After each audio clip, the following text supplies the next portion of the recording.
റോമാലേഖനത്തിന്റെ വ്യാഖ്യാനം 15ഉം 16ഉം അധ്യായങ്ങളോട് അവസാനിപ്പിക്കുകയാണ്.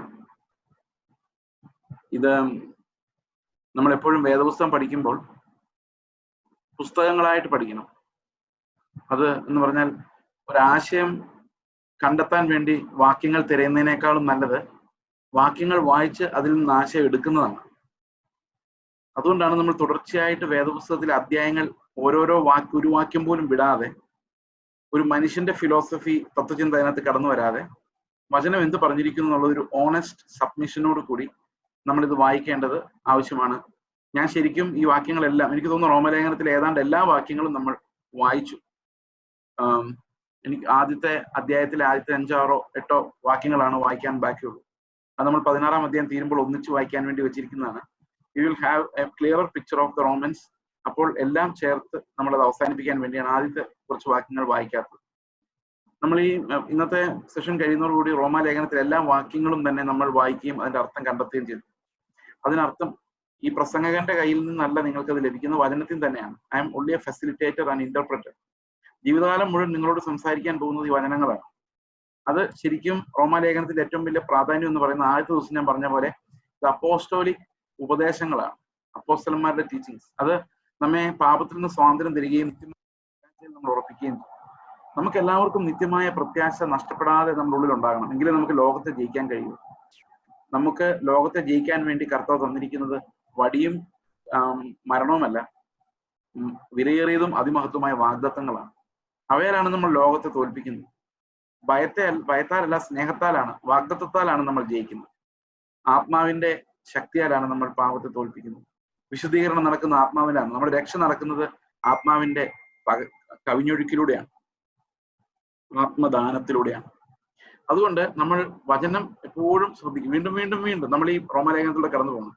എനിക്ക് തോന്നുന്നു ഒരു 5 മാസം കൂടുമ്പോൾ ഒരിക്കലെങ്കിലും റോമാലേഖനം, ഗലാത്യ ലേഖനം, ഇങ്ങനെയുള്ള ലേഖനങ്ങളിൽ ഒരു ലേഖനമെങ്കിലും മുഴുവൻ വായിക്കും. കാരണം വി കനോട്ട് സ്ലിപ്പ് എവേ. നമുക്ക് എബ്രായർ 2 പറയുന്ന പോലെ എപ്പോഴും ഒഴുകി പോകാനുള്ള ഒരു ടെൻഡൻസി വിശ്വാസികൾക്കുണ്ട്.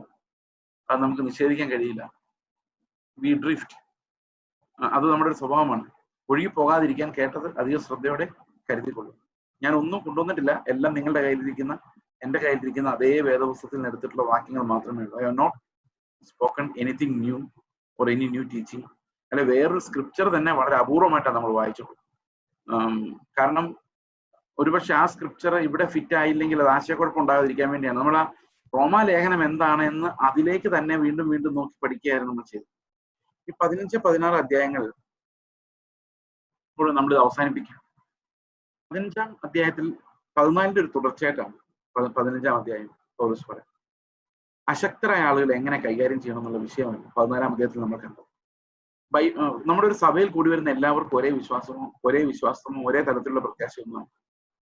പലരും പാല് കുടിക്കുന്നവരായിരിക്കാം, പലരും ജഡീകന്മാരുണ്ടാകണം.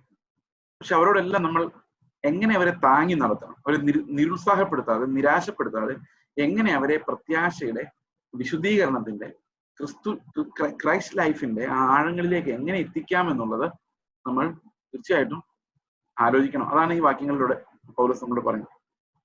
ശക്തരായ നാം അശക്തരുടെ ബലഹീനതകളെ ചുമക്കുകയും നമ്മിൽ തന്നെ പ്രസാദിക്കാതിരിക്കുകയും ചെയ്യണം. ഒരിക്കലും നമ്മുടെ പ്രവൃത്തി നല്ലതാണ്. നമ്മളിൽ തന്നെ, നമ്മളോട് തന്നെയുള്ള ഒരു പ്രസാദം ആത്മീയതയല്ല. മറ്റുള്ളവരെ പ്രസാദിപ്പിക്കാൻ നമ്മൾ ശ്രമിക്കണമെന്നാണ്. എന്തിനു വേണ്ടി ശ്രമിക്കണം? അവരുടെ ഇഷ്ടം വാങ്ങിക്കാൻ വേണ്ടിയല്ല. നമ്മൾ വേറൊരാളെ പ്രസാദിപ്പിക്കുന്നത് അവരുടെ ആത്മീക വർധനയ്ക്ക് വേണ്ടിയായിരിക്കും.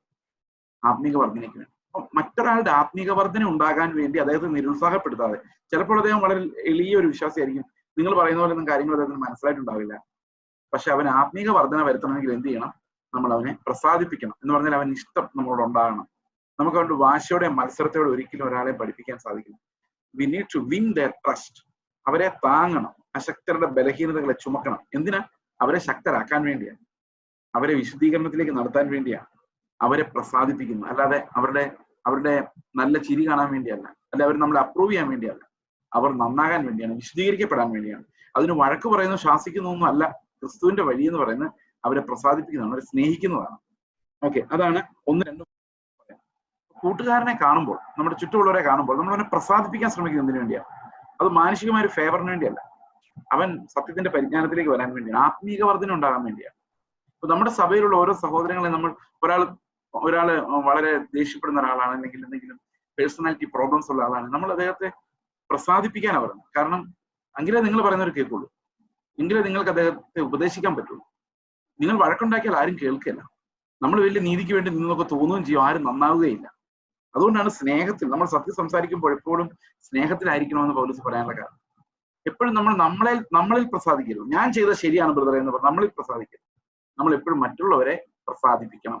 ഇത് ആത്മീയ ജീവിതത്തിന്റെ ഒരു പ്രധാന പാഠമാണ്. ഇംഗ്ലീഷിൽ പറയുന്നത് you should be very tough on ourselves but liberal to others. നമ്മൾ നമ്മുടെ കാര്യത്തിൽ ആത്മീയത എപ്പോഴും അങ്ങനെയാണ്. ട്രൂ സ്പിരിച്വാലിറ്റി എന്ന് പറയുന്നത് എപ്പോഴും നമ്മളെ കുറിച്ചാണ് കൂടുതൽ കൺസേൺ.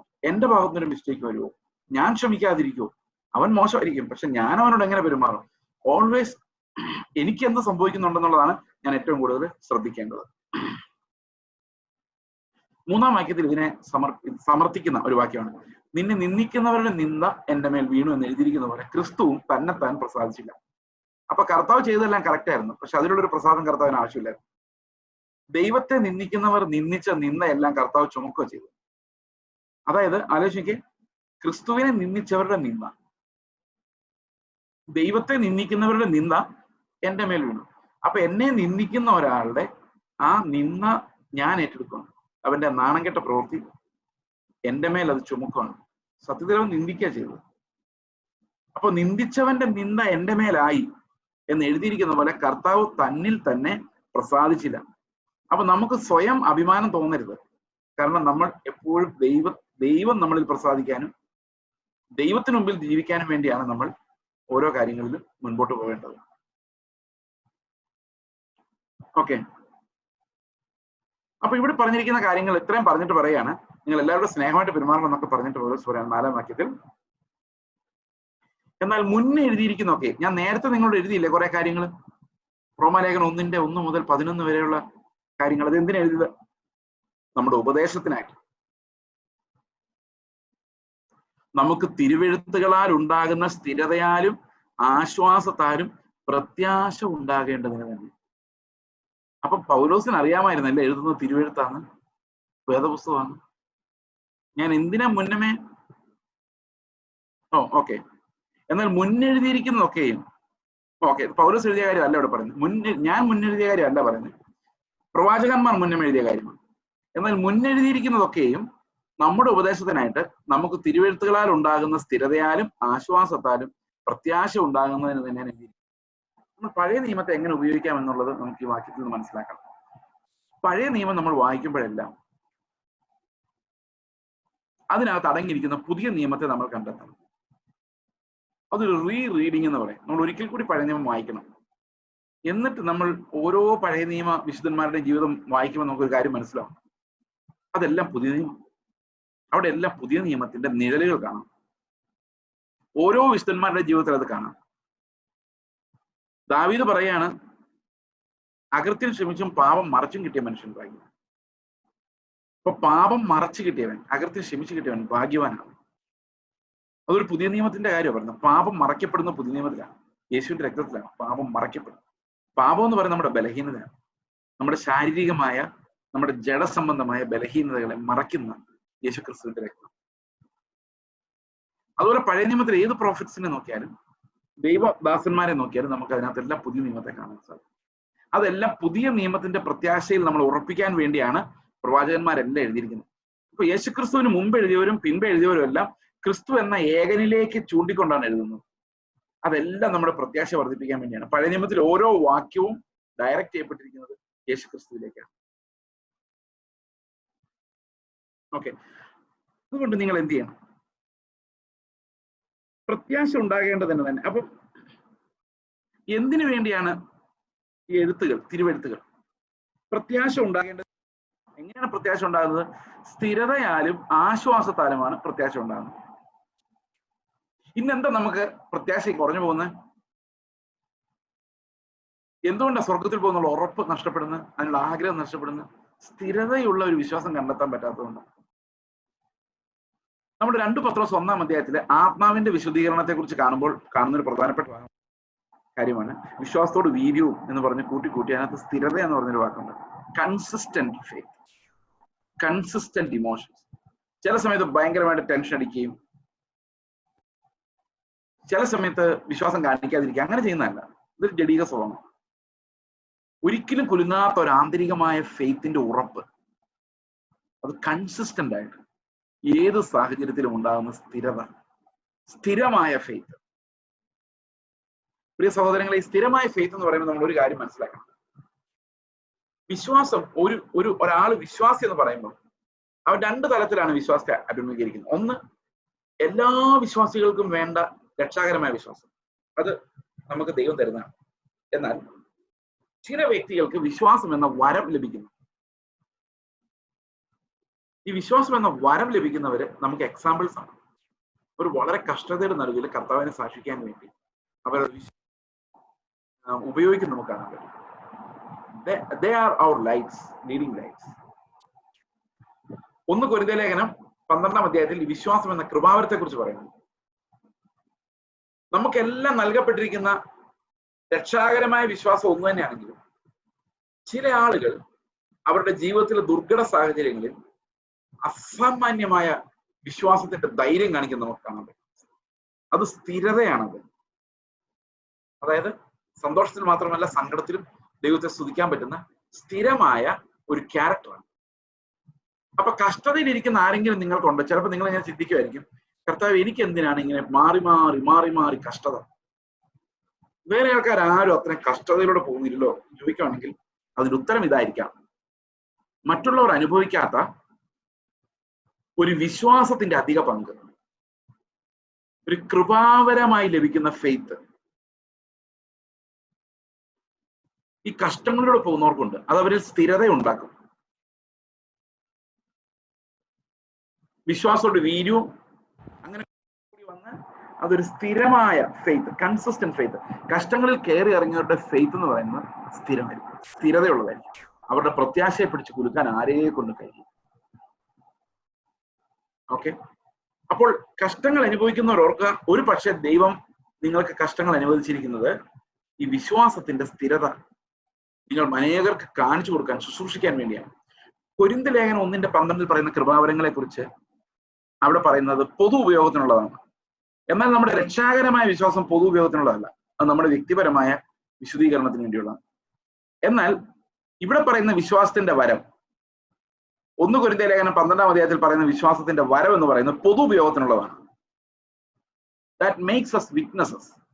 കഷ്ടം അനുഭവിക്കുന്നവരുടെ സാക്ഷ്യം അത് വളരെ ശക്തമാണ്. അതിന് നടുവിൽ അവർക്ക് ദൈവത്തിന്റെ കൃപ അനുഭവിക്കാൻ കഴിഞ്ഞാൽ, പ്രത്യാശയിൽ വളരാൻ കഴിഞ്ഞാൽ, സഭയെ പണിയാൻ അവര് വളരെ വലിയ പണി ചെയ്യുന്നവർ, സർവ് ചെയ്യുന്നവരായിരിക്കും. സോ വിശ്വാസത്തിന്റെ കൃപാവരം is also available in the church. അപ്പോൾ കഷ്ടതയിലൂടെ നമുക്കുണ്ടാകുന്ന സ്ഥിരത വിശ്വാസത്തിന്റെ ഉറപ്പിനെയും ധൈര്യത്തെയും പ്രത്യാശയെയും നമുക്ക് തരുന്നു. ഓക്കെ, അപ്പോൾ പൗലോസ് പറയാണ്, എന്നാൽ നിങ്ങൾ ഐകമത്യപ്പെട്ട് നമ്മുടെ കർത്താവായ യേശുക്രിസ്തുവിന്റെ പിതാവായ ദൈവത്തെ ഏക മനസ്സോടെ ഒരു വായിനാൽ, ഒറ്റ വായിൽ കർത്താവിനെ സ്തുതിക്കേണ്ടത്.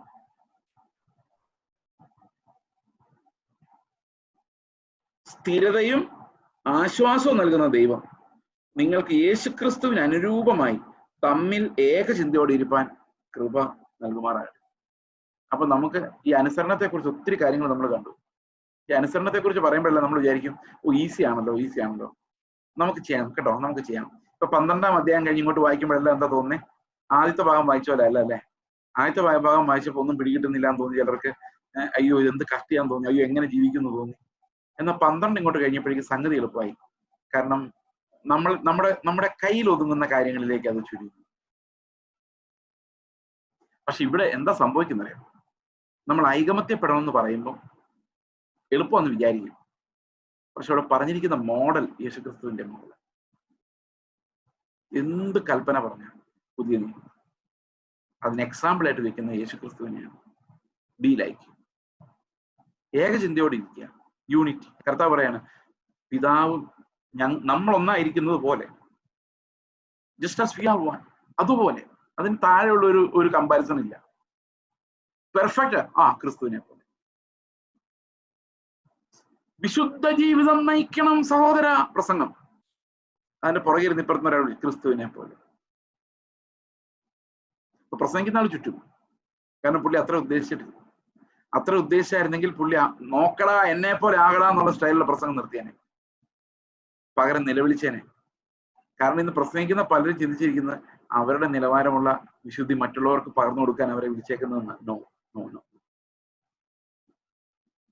ഈ അടുത്ത കാലത്ത് പെന്തക്കോസ്റ്റിൽ ഒരു സൈഡിൽ വ്യാപരിച്ച വേറൊരു തിയോളജിയാണ് ലൈഫ് ഇമ്പാർട്ടേഷൻ തിയോളജി. നിങ്ങളിത് വളരെ മനോഹരമായ ഒരു തിയോളജി ആയിട്ട് തോന്നും. അതിങ്ങനെയാണ് വ്യാപരിക്കുന്നത്. ലുക്ക് അറ്റ് മീ, എന്നെ നോക്കി, ഞാൻ നിങ്ങൾക്ക് ലൈഫ് ഇമ്പാർട്ടിങ് തിയോളജി തരാൻ പോകും. ഈ ലൈഫ് ഇമ്പാർട്ടിങ് തിയോളജി എന്ന് പറഞ്ഞു കഴിഞ്ഞാൽ എന്താണെന്ന് വെച്ച് കഴിഞ്ഞാൽ, ഞാൻ നിങ്ങളെ ജീവിതം കൊണ്ട് നിങ്ങൾക്കൊരു മാതൃക വയ്ക്കാൻ പോവാം. ലൈഫ് ഇമ്പാർട്ടേഷൻ തിയോളജി എന്ന് പറഞ്ഞാൽ ഞാൻ എങ്ങനെ ജീവിക്കുന്നുള്ള തത്വങ്ങൾ ഞാൻ നിങ്ങളുടെ ഇടയിൽ ജീവിച്ച് നിങ്ങളെ കാണിച്ചു തന്ന് പഠിപ്പിച്ച്. നല്ല ഐഡിയ അല്ലേ? നല്ല ഐഡിയ ആണോ ലൈഫ് ഇമ്പാർട്ടേഷൻ? നിങ്ങൾ വചനം പ്രസംഗിച്ചാൽ പോരാ, ജീവിതത്തിൽ കാണിച്ചു കൊടുക്കണം എന്നൊക്കെ നമ്മൾ പറയാറില്ലേ?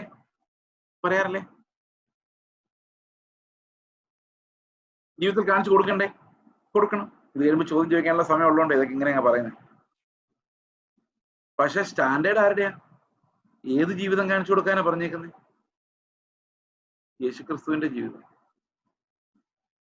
അപ്പൊ ഞാൻ സ്റ്റേജിൽ നിന്ന് നിങ്ങൾ വിശുദ്ധരായില്ലെങ്കിൽ നിങ്ങൾ നരകത്തിൽ പോകും, ഞാൻ സ്വർഗത്തിൽ പോകും എന്ന് പറയുമ്പോൾ എന്താ അർത്ഥം അറിയോ? നിങ്ങൾ സ്വർഗത്തിൽ പോകണമെങ്കിൽ ആരെ പോലെ ആയാൽ മതി? എന്നെ പോലെ ആയാൽ മതി. ഞാൻ സ്വർഗത്തിൽ പോകുമല്ലോ, അതുകൊണ്ടാണല്ലോ ഞാൻ സ്റ്റേജിൽ നിൽക്കുന്നത്. നിങ്ങൾക്ക് ഉറപ്പില്ലല്ലോ, പ്രസംഗിക്കുന്ന ആൾക്ക് ഉറപ്പാണ്. എന്നിട്ട് അവർ നിങ്ങളോട് പറയാണ് നിങ്ങൾ വിശുദ്ധ ജീവിതം നയിച്ചില്ലെങ്കിൽ. അപ്പൊ ആരെ പോലെ ജീവിക്കണം എന്നാ? ആരെ പോലെ ജീവിച്ച സ്വർഗത്തിൽ പോവാം? ഇയാളെ പോലെ ജീവിച്ചപ്പോ അപ്പോൾ എന്താ സംഭവിച്ചിരിക്കുന്നത്? നമുക്ക് വേണ്ടി വിശുദ്ധിയെ പൂർത്തിയാക്കിയ ക്രിസ്തു അല്ലാത്ത ഒരു മനുഷ്യൻ നമുക്ക് അവന്റെ വിശുദ്ധ ജീവിതം പകർത്തി തരുന്ന എക്സാമ്പിൾ ആയിട്ട് റോങ് ഫാൾസ് ഗോസ്പൽ. ഇത് ശരിക്കും നമ്മുടെ ബുദ്ധിക്ക് മനസ്സിലാവും, പക്ഷെ അത് ആത്മാവിൽ ഗ്രഹിക്കാൻ ഇത്തിരി പാടാ. ഈ വാക്യം തന്നെ നമുക്ക് എക്സാമ്പിൾ എടുക്കാം. ഇപ്പൊ നമ്മൾ വായിച്ച വാക്യം, ആ വാക്യം ഒന്നുകൂടെ വായിച്ചു. സ്ഥിരതയും ആശ്വാസവും നൽകുന്ന ദൈവം നിങ്ങൾക്ക് ക്രിസ്തു യേശുവിന് അനുരൂപമായി തമ്മിൽ ഏകചിന്തയോടെ ഇരിപ്പാൻ കൃപ നൽകുന്നത്. അപ്പൊ എങ്ങനെ ഇരിക്കണം? ക്രിസ്തു യേശുവിന് അനുരൂപമായിരിക്കണം. അടുത്ത വാക്യം നോക്കി, അതുകൊണ്ട് ക്രിസ്തു ദൈവത്തിന്റെ മഹത്വത്തിനായി നിങ്ങളെ കൈക്കൊണ്ടതുപോലെ യേശുക്രിസ്തു നിങ്ങൾ എന്ത് സ്നേഹത്തോടെയാണോ അവന്റെ വീട്ടിലേക്ക് വിളിക്കുന്നത്, അതുപോലെ നിങ്ങളും അന്യോന്യം കൈക്കൊള്ളുവിൻ. യേശുക്രിസ്തു എങ്ങനെയാ ശിഷ്യന്മാരെ വിളിച്ചത്? അന്ന് അത്താഴം കഴിക്കാനിരിക്കുമ്പോൾ കർത്താവ് ഒരു ടവലെടുത്ത് അരയിൽ കെട്ടി അവരുടെ കാല് കഴുകാൻ തുടങ്ങി. യോഹന്നാൻ 13. അപ്പോ ശിഷ്യന്മാര് പറഞ്ഞു, അപ്പൊ പത്രോസ് പറഞ്ഞു, എന്റെ കാല് മാത്രം നീ കഴുകരുത്, നീ എന്റെ ഗുരു. ഒന്നുമല്ല, ഒരു ശിഷ്യനാണ്. അപ്പൊ കർത്താവ് എന്നോട് പറഞ്ഞു, ഞാൻ നിന്റെ കാല് കഴുകിയില്ലെങ്കിൽ നിനക്ക് എന്റെ കൂടെ ഓഹരിയില്ല. പൗലോസ് ഞെട്ടിപ്പോയി. എന്തുകൊണ്ടാ ഓഹരിയില്ലാത്തത്? നമ്മൾ ആ വാക്യം വായിക്കുമ്പം ആദ്യം വരുന്ന അർത്ഥം എന്താണെന്ന് വെച്ച് കഴിഞ്ഞാൽ, യേശുക്രിസ്തു എത്രമാത്രം ഹമ്പിളായിരുന്നു, അത്രയും നമ്മൾ ഹമ്പിൾ ആകണം, സെർവന്റിലേക്ക് ആകണം. അങ്ങനെ നമുക്ക് ഒറ്റ നോട്ടത്തിൽ തോന്നുന്നു. ശരിയാണത്. കാരണം കർത്താവ് പറയും ചെയ്യുന്നുണ്ട്, ഞാൻ നിങ്ങളുടെ പാദങ്ങളെ കഴിയുമെങ്കിൽ നിങ്ങളും അങ്ങോട്ടും ഇങ്ങോട്ടും കഴിയണം എന്ന് പറഞ്ഞാൽ, ഞാൻ എങ്ങനെ നിങ്ങളെ ശുശ്രൂഷിക്കുന്നു അതുപോലെ തന്നെ നിങ്ങൾ പരസ്പരം ശുശ്രൂഷിക്കും. പക്ഷെ യേശുക്രിസ്തു കാല് കഴുകിയതിന് വേറെ അർത്ഥം കൂടിയുണ്ട്. അതുകൊണ്ടാണ് കർത്താവ് പറഞ്ഞത്, ഞാൻ നിന്റെ കാല് കഴുകിയില്ലെങ്കിൽ നിനക്ക് എന്റെ കൂടെ ഓഹരിയില്ല എന്ന് പറഞ്ഞു. അന്നത്തെ കാലത്ത് യഹൂദന്മാരുടെ വീട്ടിലേക്ക് ഒരാൾ ദൂരെ നടന്നു വന്നു കഴിഞ്ഞാൽ അടിമകൾ വെളിയിൽ നിന്ന് വെള്ളം ഒഴിച്ചു കൊടുക്കും കാല്. കാരണം നടന്നാ വരുന്നത്, ഇന്നത്തെ പോലെ കാറിലൊന്നും അല്ല. ഇപ്പൊ കാല് മുഴുവൻ പൊടിയായിരിക്കും, ടാർ റോഡൊന്നും അല്ലല്ലോ. വീട്ടിനകത്തോട്ട് വന്ന് കയറുമ്പം വീടിനകത്ത് മുഴുവൻ പൊടിയാണ്. അപ്പൊ അതിനെ പരിഹരിക്കാനുള്ള പരിഹാരം എന്ന് വെച്ച് കഴിഞ്ഞാൽ വെളിയിൽ വെള്ളം വെച്ചേക്കും, ആരെങ്കിലും കുടത്തിൽ അത് എടുത്തുകൊണ്ട് വന്ന് ഒഴിച്ചു കൊടുക്കും, കാല് കഴുകിയിട്ട് അത് കയറും. എന്നാൽ വലിയ ഗസ്റ്റാ വരുന്നെങ്കിൽ വീട്ടുടയവൻ തന്നെ, ഈ ദാസന്മാരെ വിളിക്കത്തില്ല, വീട്ടുടയവൻ തന്നെ ചെന്ന് വെള്ളം എടുത്ത് ഈ ഗസ്റ്റിന്റെ കാല് കഴുകി അകത്ത് കൊണ്ടു. അതുകൊണ്ടാണ് കർത്താവ് ശീമോൻ എന്ന കുഷ്ഠരോഗിയുടെ വീട്ടിലിരിക്കുമ്പോൾ പറഞ്ഞു, നീ എന്റെ കാല് കഴുകാൻ വെള്ളം തന്നു.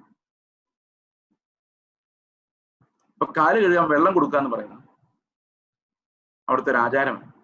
എന്താ ആചാരത്തിന്റെ അർത്ഥം? Welcome to my home. യേശുക്രിസ്തു പത്രോസിന്റെ കാല് കഴിയപ്പോ യേശുക്രിസ്തു എന്താ പത്രോസിനോട് പറയുന്നത്? മോനെ പത്രോസെ, എന്റെ വീട്ടിലോട്ട് പോലെ. ഞാൻ നിന്റെ കാല് കഴുകുന്നത് symbolically I am asking you to come in to my kingdom, my home.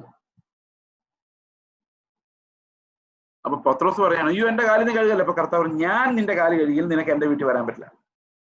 എന്റെ കൂടെ ഓഹരിയില്ല, എന്റെ കൂടെ പങ്കാളിത്തമില്ല. So you should accept a servant leader. എന്നിട്ട് പറയാ, ഇങ്ങനെ നിങ്ങൾ മറ്റുള്ളവരെ കൈക്കൊള്ളണം. അപ്പൊ എല്ലാ ടീച്ചിങ്ങിനകത്തും ഒരു ഒരു ഒരു ഒരു ദൈവിക അംശമുണ്ട്. ക്രിസ്തുവിന്റെ ഒരു സ്റ്റാമ്പുണ്ട്. നമ്മൾ പറയുന്ന പോലെ നിസ്സാരമല്ല. അതിഥികളെ സൽക്കരിക്കുന്നത് നിസ്സാരമല്ല. നല്ല അതിഥിയൊക്കെയാണെങ്കിൽ നമ്മൾ സൽക്കരിക്കും.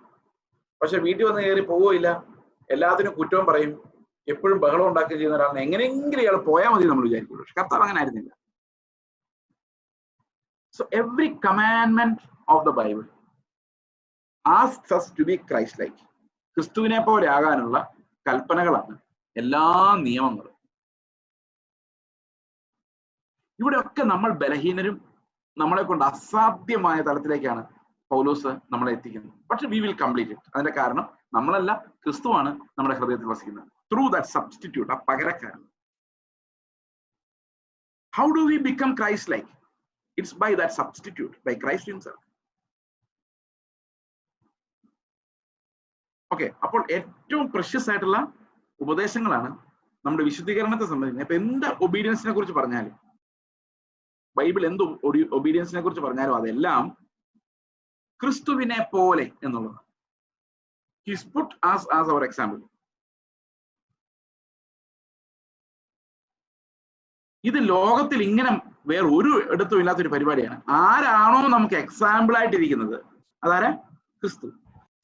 അതേ ആള് തന്നെയാണ് നമ്മുടെ ഉള്ളിൽ ജീവിക്കുന്നത്.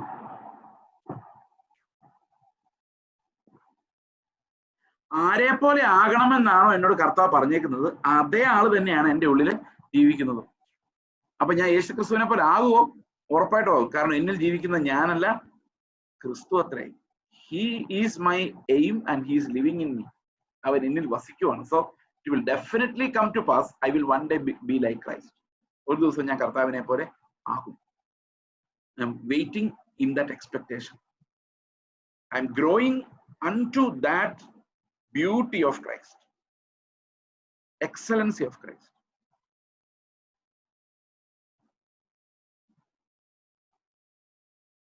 ഓക്കെ,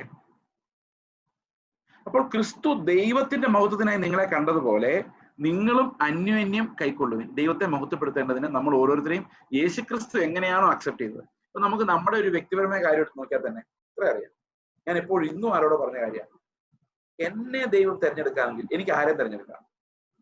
എന്നോട് ദൈവത്തിന് ക്ഷമിക്കാമെങ്കിൽ ലോകത്താരോടും എനിക്ക് ക്ഷമിക്കാം. ഓക്കെ, അപ്പൊ ക്രിസ്തു എന്നെ കൈക്കൊണ്ടുവെങ്കിൽ എനിക്ക് ആരെയും കൈക്കൊള്ളാം. ആരെയും, ജാതി മതവും വർഗവും. നിങ്ങൾ ഏകഭാവം ഉള്ളവരായിരിക്കുക എന്ന് പറയുമ്പോൾ ഏറ്റവും വലിയ തടസ്സം ജാതിയാണ്. പെന്തക്കോസ്തിന്റെ ഏത് ജാതിയും മതത്തെയും തൂക്കാൻ കർത്താവിന്റെ രക്തത്തിന് പറ്റും. If you believe in the blood of the Lord and you believe he is one body, he has only one body and we are part of it. അങ്ങനെ നമ്മൾ ചിന്തിക്കുന്നില്ല എങ്കിലും എനിവേ, ഇന്നത്തെ കാലത്ത് പറയാതിരിക്കാൻ പറ്റില്ല. നിങ്ങളുടെ ഇടയിൽ ഒത്തിരി കുട്ടികളൊക്കെ ഉണ്ടാവും. ബട്ട് പ്രിയ സഹോദരങ്ങളെ, രക്ഷിക്കപ്പെട്ട് വീണ്ടും ജനനാനുഭവം പ്രാപിച്ച് സ്നാനപ്പെട്ട് വിശ്വാസത്തിൽ ജീവിക്കുന്ന ഏത് മനുഷ്യനായാലും അവരുടെ ജാതിയോ മതമോ ഒന്നും നോക്കാതെ കുടുംബങ്ങളെ നോക്കാം. ഈ കല്യാണം എന്ന് പറഞ്ഞാൽ രണ്ട് കുടുംബങ്ങൾ തമ്മിലുള്ള ബന്ധമൊന്നും ബൈബിളിൽ ഇല്ല കേട്ടോ. കഴിഞ്ഞ ദിവസം ഒരു പാസ്റ്റർ പറഞ്ഞപ്പോഴാണ് ഈ കാര്യം മനസ്സിലായത്. സകലവും ചന്തവും ഉചിതവുമായി നടക്കട്ടെ എന്ന് ബൈബിളിൽ ഇല്ല. ഇതൊക്കെ നമ്മൾ കണ്ടുപിടിച്ച. എങ്ങനെ രണ്ട് കുടുംബങ്ങൾ തമ്മിലുള്ള ബന്ധമാവുന്നേ? കർത്താവ് പറഞ്ഞത് ഭർത്താവ് അപ്പനെ അമ്മയെ വിട്ട് ഭാര്യയോട് പറ്റിച്ചേരുന്നു പുരുഷൻ. സ്ത്രീയെ കുറിച്ച് പറയുന്നത് അവൾ തന്റെ പിതൃഗ്രഹത്തെ ചർച്ചക്കാരെല്ലാം മറക്കുമ്പോൾ അവളുടെ ഭർത്താവ് അവളിൽ പ്രസാദിക്കുന്നു. ഇത് അമ്മായിപ്പന്മാർ രണ്ടുപേരും അമ്മായിമ്മമാർ രണ്ടുപേരുടെ ഇരുന്ന് കഥ പറയാനുള്ള, അവരുടെ സോഷ്യൽ ഈഗോ റബ്ബ് ചെയ്യാനുള്ള ഒരു ഓപ്പർച്യൂണിറ്റി അല്ല വിശുദ്ധ വിവാഹം എന്ന് പറയുന്നത്. അതൊരു സ്ത്രീയും പുരുഷനും ആത്മാവിന്റെ യൂണിറ്റി അവരുടെ ജീവിതങ്ങളിലേക്ക് മുഴുവൻ വ്യാപരിപ്പിക്കുന്ന ഒരു ദൈവിക ക്രിയയാണ്. So we need to be very careful and we should seek God. ദൈവത്തെ അന്വേഷിക്കണം, ദൈവത്തെ അന്വേഷിക്കാവൂ. ഞാൻ പറയുന്നത് ഈ യൂണിറ്റി നമ്മുടെ ഇടയിൽ ഇല്ലാതെ പോകുന്ന ഒരു പ്രധാനപ്പെട്ട കാരണം, we never become one body because of these distinctions. Division എന്ന് പറയാൻ പറ്റില്ല, distinctions. ഈ caste distinctions is horrific for the Lord, especially Pentecostals. ലോകത്തുള്ള ഏത് ജാതിക്കാർ കാസ്റ്റ് വെച്ചുകൊണ്ടിരുന്നാലും ദൈവം ക്ഷമിക്കും. പെന്തക്കോസ്റ്റ് വെച്ചുകൊണ്ടിരുന്നാൽ ക്ഷമിക്കില്ല. എന്താ കാരണം എന്നറിയോ?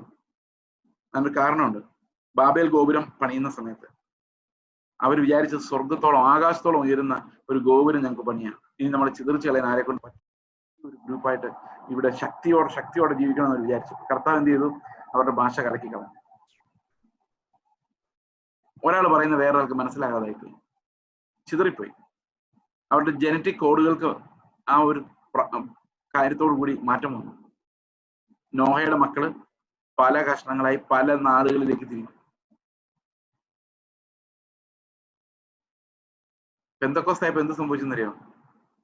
എല്ലാവരും ഒന്നിച്ചേർന്നു, ഒറ്റ ഭാഷ, എല്ലാവർക്കും മനസ്സിലാവുന്നു അവരവരുടെ ഭാഷയിൽ.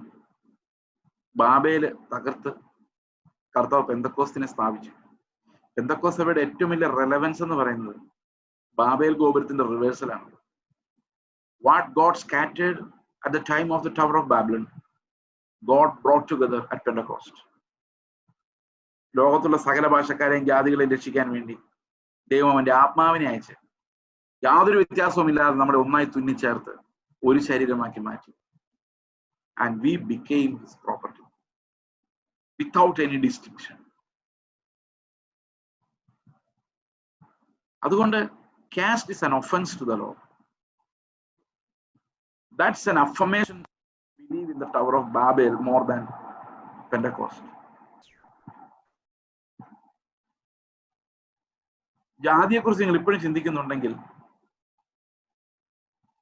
നിങ്ങൾ യെരുശലേമിലുള്ളവരല്ല, നിങ്ങൾ ബാബേൽ ഗോപുരത്തിന്റെ ചുറ്റും നിൽക്കുന്നവരാണ്, ഭാഷ കലങ്ങിയവരാണ്. You are not പെന്തക്കോസ്റ്റൽസ്.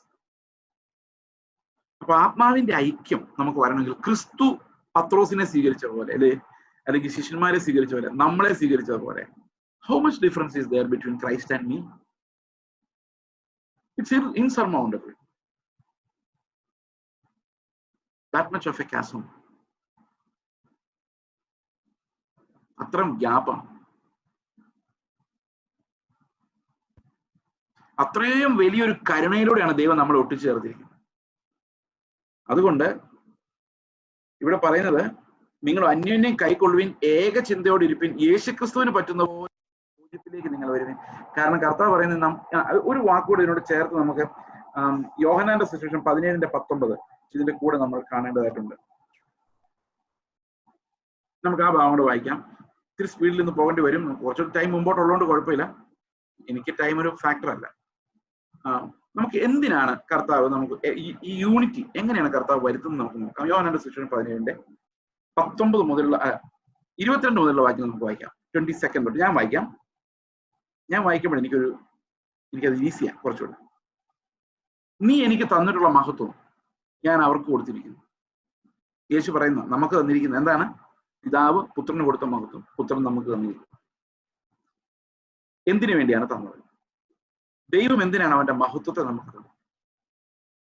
നീ എന്നെ അയച്ചിരിക്കുന്നുവെന്നും നീ എന്നെ സ്നേഹിക്കുന്നത് പോലെ അവരെയും സ്നേഹിക്കുന്നുവെന്നും ലോകം അറിയുവാൻ, നാം ഒന്നായിരിക്കുന്നത് പോലെ അവരും ഒന്നാകേണ്ടതിന് ഞാൻ അവരിലും നീ എന്നിലുമായി അവർ ഐക്യത്തിൽ തികഞ്ഞവർ ആയിരിക്കേണ്ടതിന് തന്നെ. എന്തിനാ മഹത്വം കൊടുത്തേക്കുന്നേ?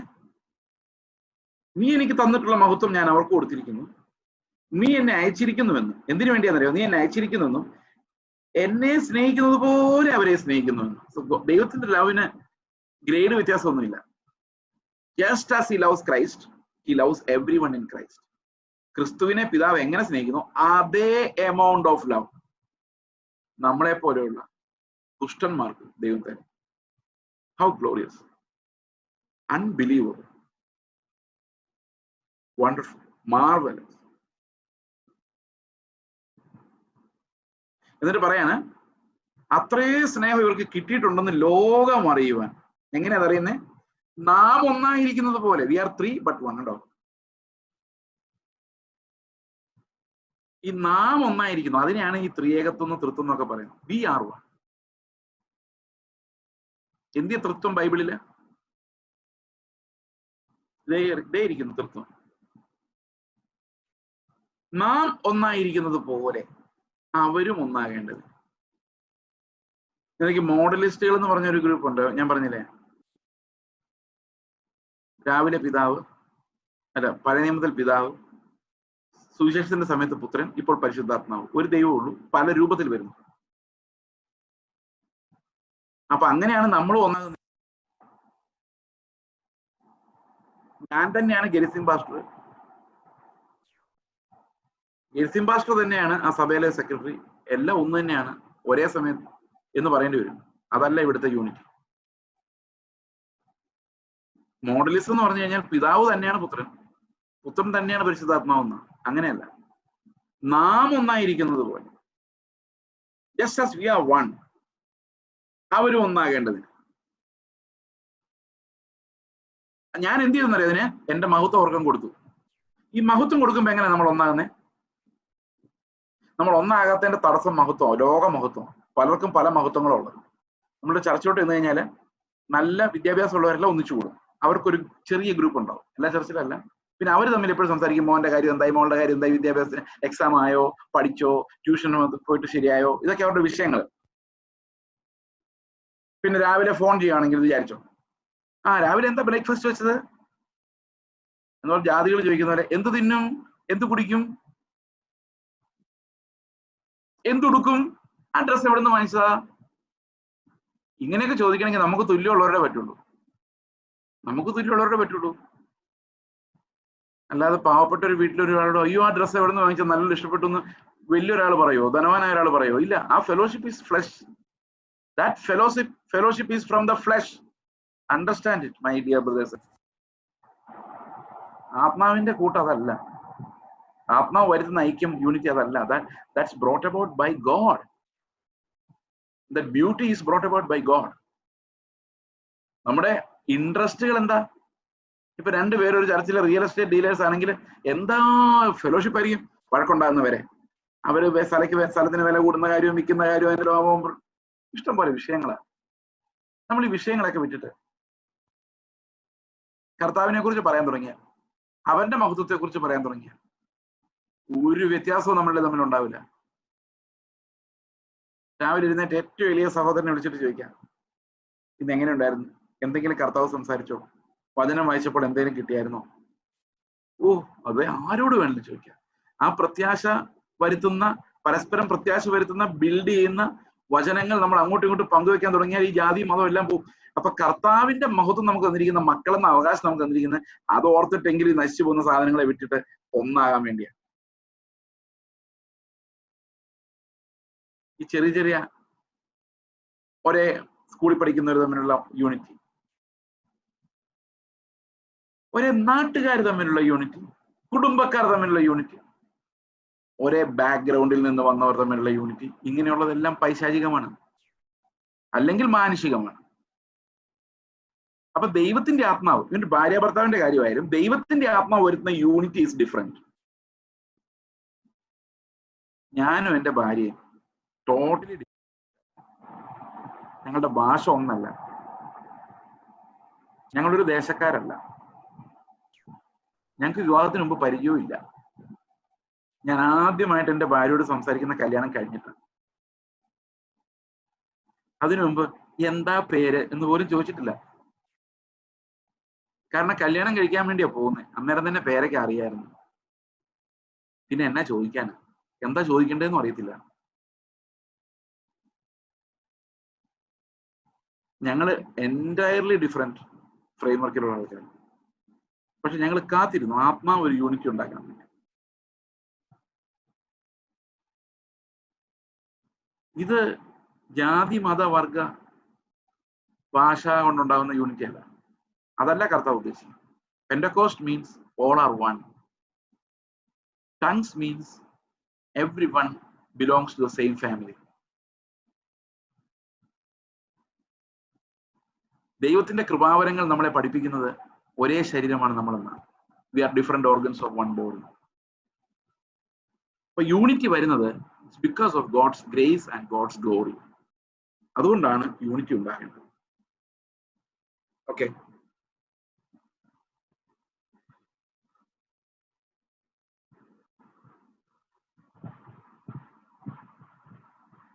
ഇനി നമ്മൾ ബാക്കി ഭാഗങ്ങളിലേക്ക് വരാം.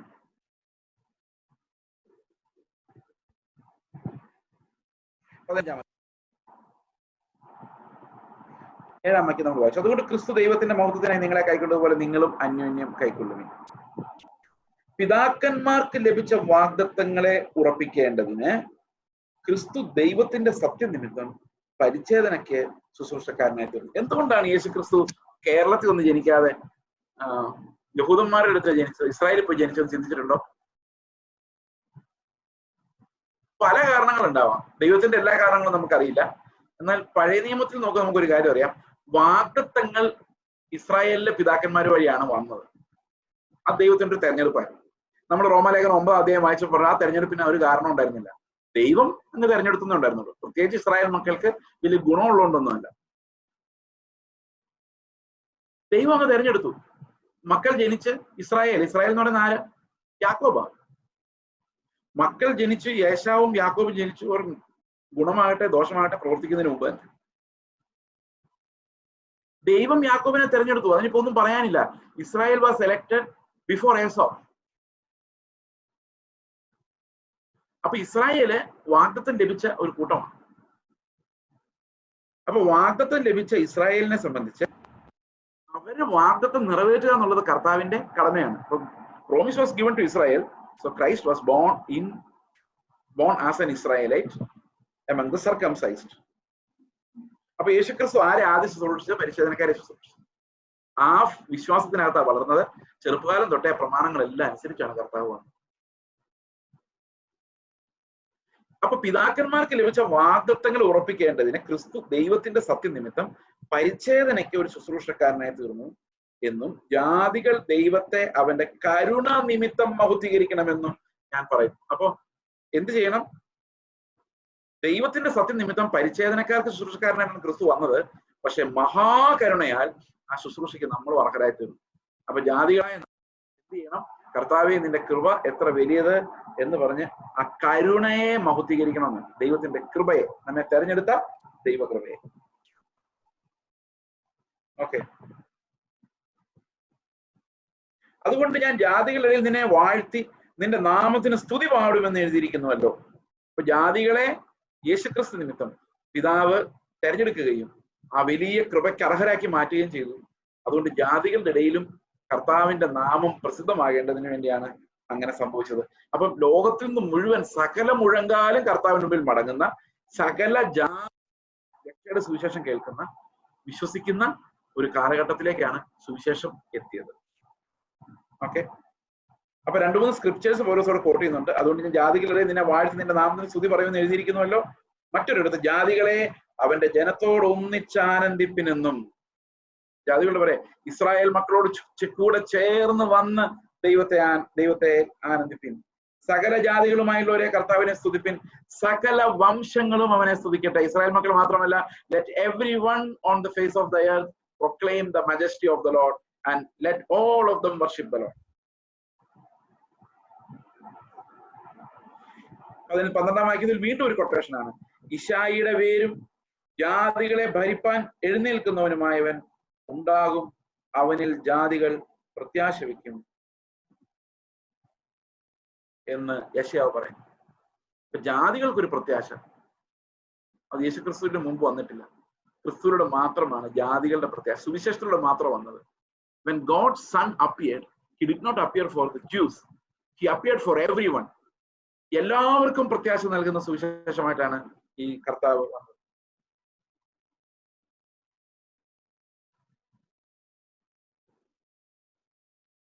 ഓക്കെ, 13-ാം വാക്യം പറയാണ്, എന്നാൽ പ്രത്യാശ നൽകുന്ന ദൈവം. നമുക്ക് എങ്ങനെ പ്രത്യാശ ഉണ്ടാകുന്നത്?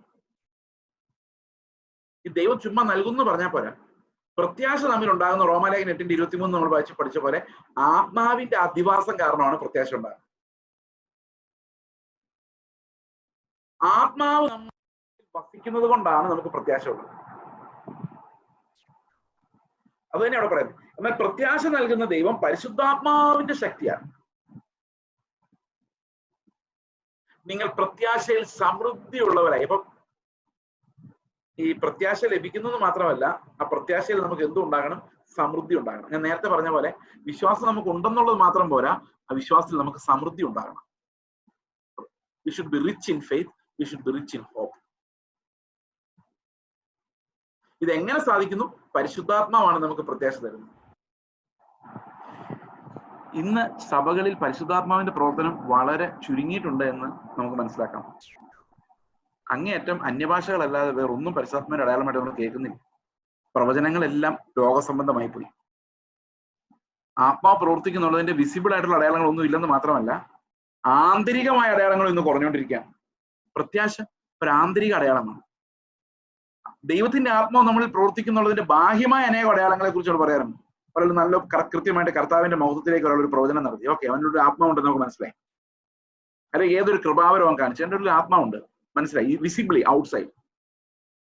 പക്ഷെ അതിനേക്കാളൊക്കെ മുമ്പേ ഇവന്റെ ഉള്ളിൽ പ്രത്യാശ ഉണ്ടാകുന്ന ഒരു മോമെന്റ് ഉണ്ട്. അതൊരു ആന്തരികമായ അടയാളമാണ്. എന്താണ് ആത്മാവ് നമ്മുടെ ഉള്ളിൽ ഉണ്ടെന്നുള്ളതിന്റെ ആന്തരികമായ അടയാളം?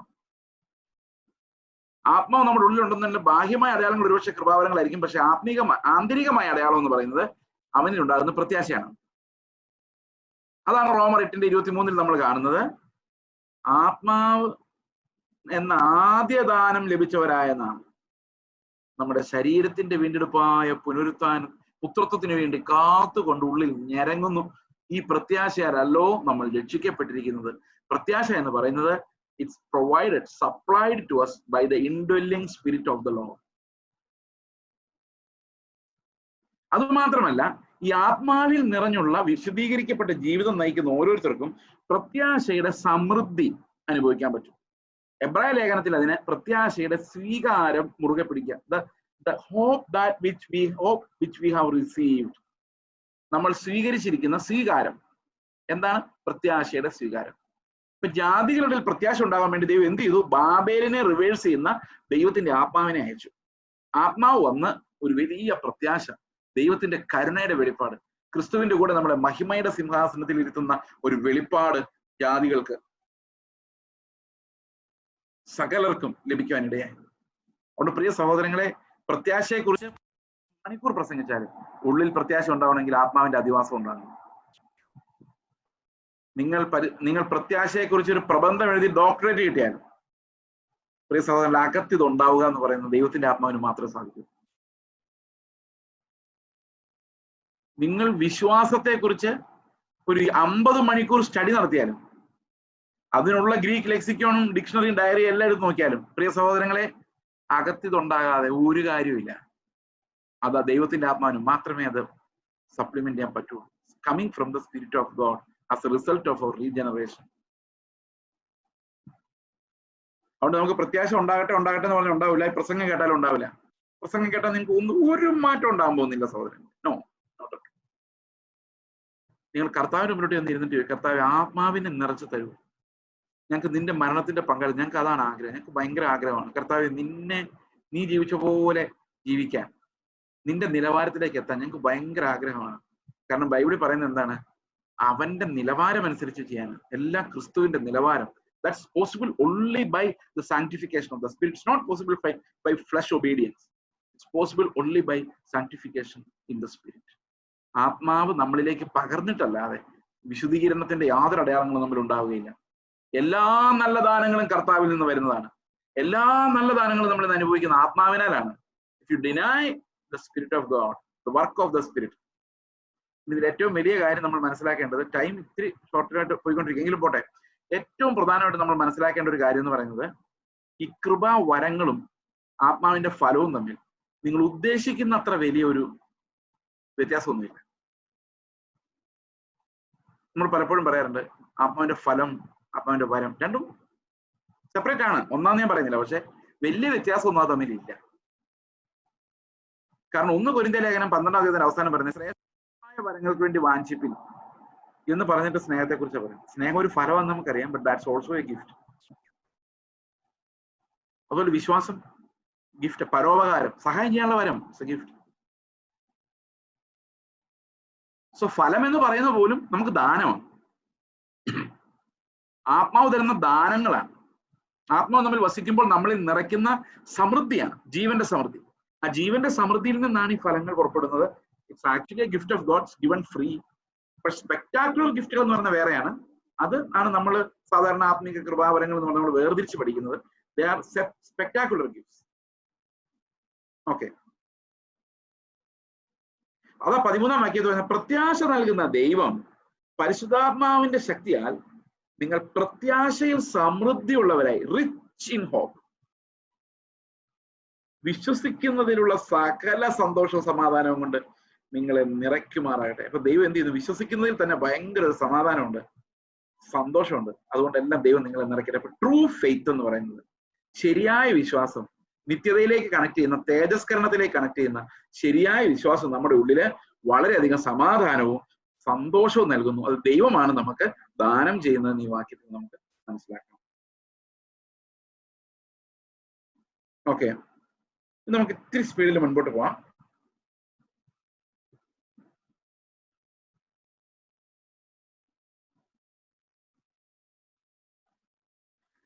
പതിനാല് മുതലുള്ള വാക്യങ്ങൾ. 14, സഹോദരന്മാരെ, നിങ്ങൾ തന്നെ ദയാപൂർണരും സകല ജ്ഞാനവും നിറഞ്ഞവരും അന്യോന്യം പ്രബോധിപ്പാൻ പ്രാപ്തരുമാകുന്നു എന്ന് ഞാൻ നിങ്ങളെ കുറിച്ച് ഉറച്ചിരിക്കുന്നു. അപ്പൊ റോമാക്കാരെ കുറിച്ച് വളരെ നല്ല അഭിപ്രായമാണ് പൗലോസിനുള്ളത്. അത് 1-ാം അധ്യായത്തിൽ പറയുന്നുണ്ട്, നിങ്ങളുടെ വിശ്വാസം സകല ദേശത്തും പ്രസിദ്ധമായിട്ടുണ്ട്. അന്ന് ഭയങ്കര പെർസിക്യൂഷൻ ഉള്ള സമയത്ത്, രഹസ്യ ക്രിസ്ത്യാനികൾ വർദ്ധിച്ചു വരുന്ന സമയത്ത് യഹൂദന്മാർ തന്നെ ഇസ്രായേൽ മക്കളെ അവിടെ ഇവിടെയൊക്കെ പീഡിപ്പിക്കുക, സന്നിധിന സംഘത്തിലൊക്കെ നിർത്തി അങ്ങനെ പലതരത്തിലുള്ള പള്ളികളിൽ വിസ്തരിക്കുകയും ഒക്കെ ചെയ്തുകൊണ്ടിരുന്ന ഒരു കാലഘട്ടമാണ്. സ്തെഫാനോസിനെ കൊന്ന് രക്തസാക്ഷികളൊക്കെ ഉണ്ടായി തുടങ്ങിയായിരുന്നു സഭയില്. പെർസിക്യൂഷൻ വളർന്നു വരുന്ന സമയമായിരുന്നു. എന്നിട്ടും ഇവരുടെ വിശ്വാസം പ്രസിദ്ധമായി. അവർക്ക് ലജ്ജയില്ലായിരുന്നു, ഭയമില്ലായിരുന്നു വിശ്വാസത്തെ പ്രസിദ്ധമാക്കാൻ.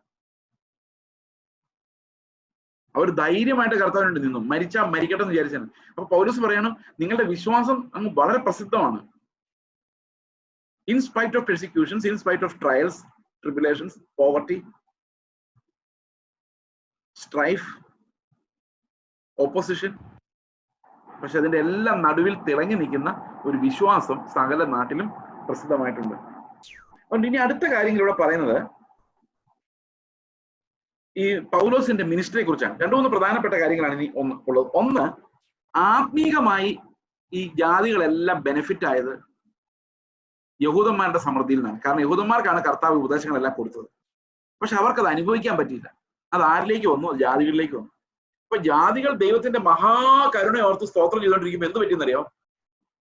ഈ യഹൂദന്മാരെ ദൈവം വെട്ടിക്കളഞ്ഞു എന്നൊക്കെ പറയുമ്പോഴും പൗലോസ് പറയാണ്, ഈ ജാതികളെ കൃപാകൊമ്പുകളായിട്ട് കരുണയുടെ ദാനമായി ഒട്ടിച്ചു, കരുണ വെച്ച് ഒട്ടിച്ചു.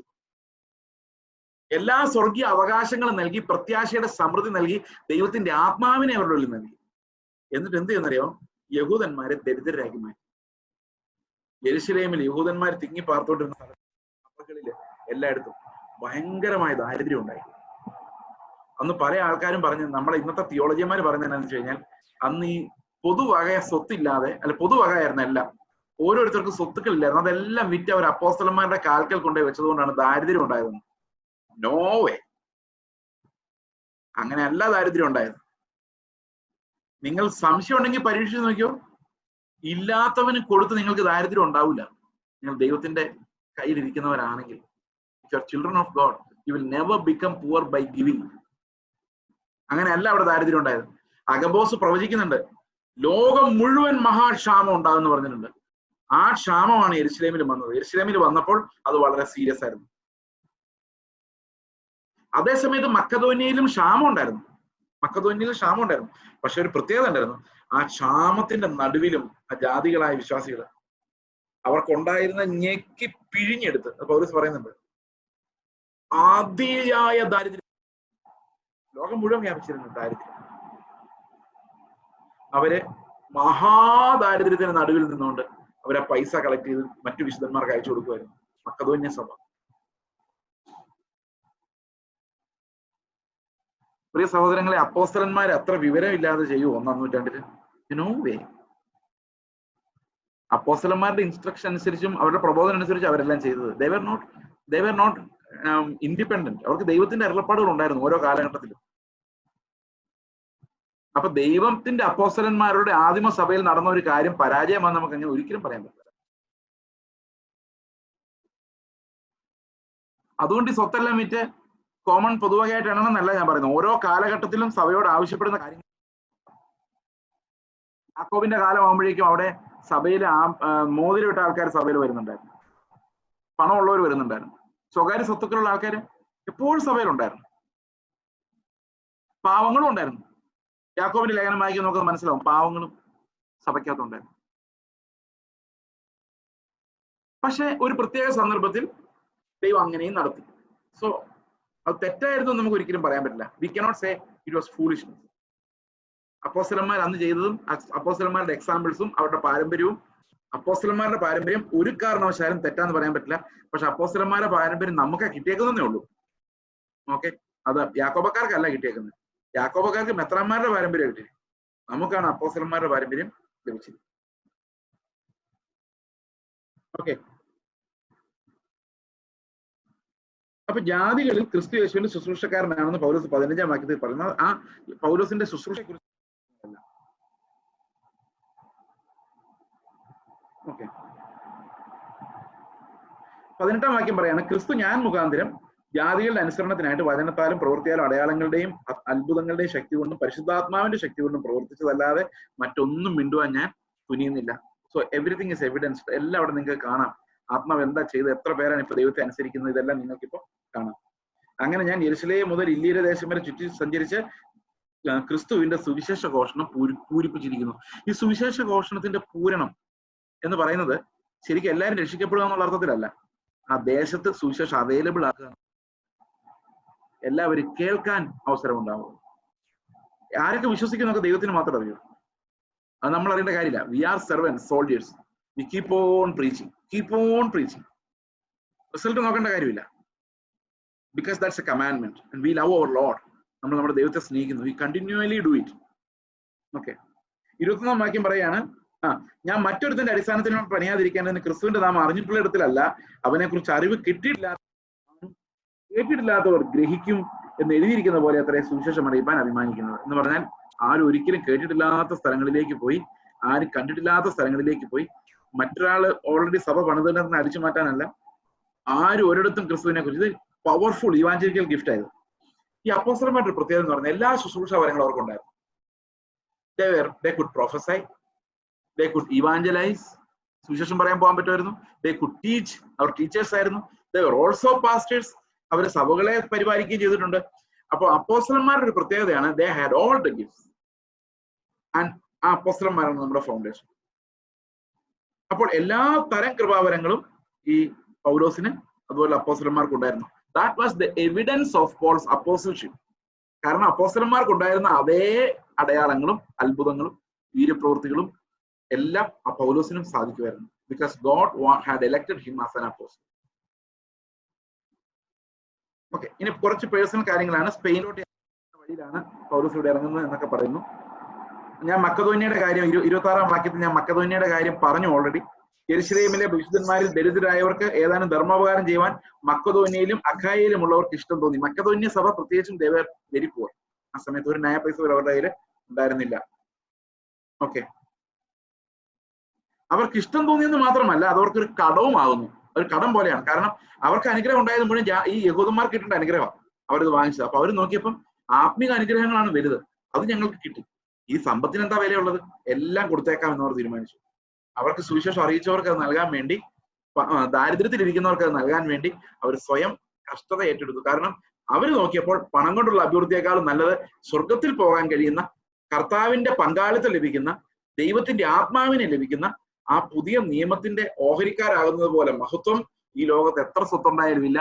അതുകൊണ്ട് ഉള്ളത് വിറ്റ് കൊടുത്തിട്ടായാലും വേണ്ടില്ല, കർത്താവിന്റെ കൃപ അനുഭവിച്ചാൽ മാത്രം മതി എന്നുള്ള ഒരു ഫെയ്ത്തിലേക്കാണ് ജാതികൾ വരുന്നത്. അന്ന് ഇസ്രായേൽ മക്കൾ എന്ത് വിശ്വാസം കാണിച്ചോ അതിനേക്കാളും വളരെ ഉന്നതമായ ഫെയ്ത്തിലേക്കാണ് അന്ന് ജാതികൾ വന്ന് ചേർന്നുകൊണ്ടിരുന്നത്.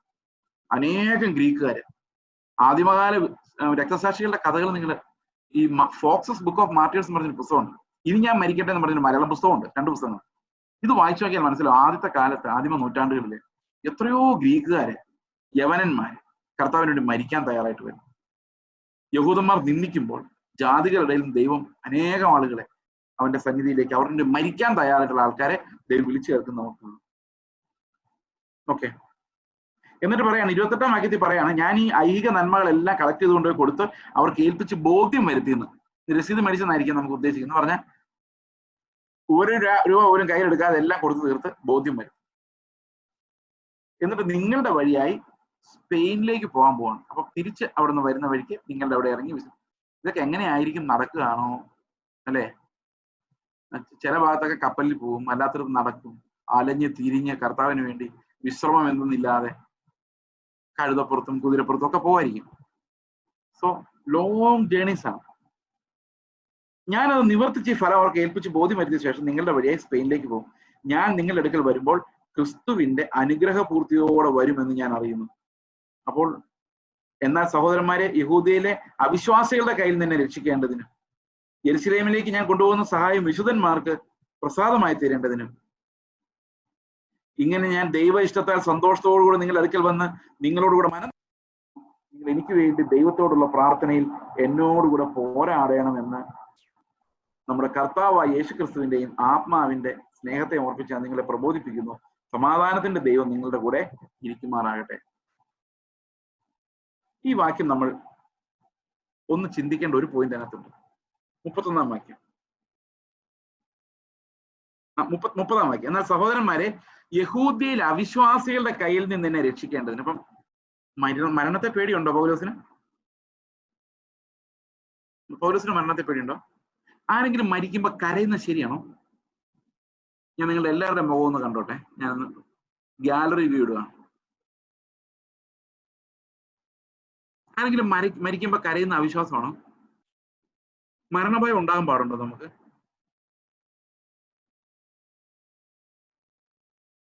പ്രിയ സഹോദരങ്ങളെ, ആരെങ്കിലും മരിക്കുമ്പോൾ ശരിക്ക് കരഞ്ഞു, ഒരു കുഴപ്പമില്ല. അത് അവിശ്വാസമൊന്നുമല്ല. നിങ്ങളുടെ മക്കള് ഇനി 5 വർഷം കഴിഞ്ഞ് 50 വർഷം കഴിഞ്ഞേ കാണുള്ളൂ എന്ന് കാണുമ്പോ എത്ര ദൂരം അമേരിക്കയിൽ പോവുകയാണേലും കരഞ്ഞേ വിടുള്ളൂ. അപ്പൊ ഇവര് കരയുന്നത് അയ്യോ നീ നശിച്ചുപോയല്ലോ എന്ന് പറഞ്ഞല്ല കരയുന്നത്. ഇനി എത്ര നാൾ കഴിഞ്ഞാൽ പൗലോസിനെ യഹൂദിയിലോട്ട് യെരുശലേമിലോട്ട് പോകാൻ നേരത്തേക്ക് ആൾക്കാരെല്ലാം കരഞ്ഞ് നിലവിളിച്ച് കെട്ടിപ്പിടിച്ചു. സ്തെഫാനോസ് മരിച്ചപ്പം ഭക്തിയുള്ള പുരുഷന്മാർ അവൻ അടക്കം ചെയ്തു. അവനൊരു വലിയ പ്രലാപം കഴിച്ചു. എല്ലാരും കരഞ്ഞ് നിലവിളിച്ച്. കർത്താവ് നേരിട്ട് കൊണ്ടുപോയ ആളാ. It's natural to cry. Separation is painful. നമ്മുടെ സഹോദരങ്ങൾ നമ്മളിൽ നിന്ന് വിട്ടുപോകുമ്പോൾ പെയിൻഫുൾ അത് നമ്മൾ അമിതാത്മീകം കളിച്ച് കരയാതിരുന്നിട്ട് യാതൊരു കാര്യമില്ല. So we need to express that.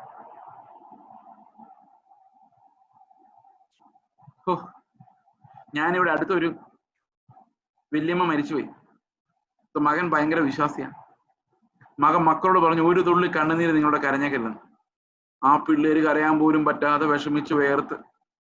എന്റെ ദൈവമേ, വിശ്വാസം ഇങ്ങനെയൊന്നും അല്ല വിശ്വാസത്തിന്റെ പ്രവൃത്തികൾ. I encourage you to cry if you are in pain. No problem.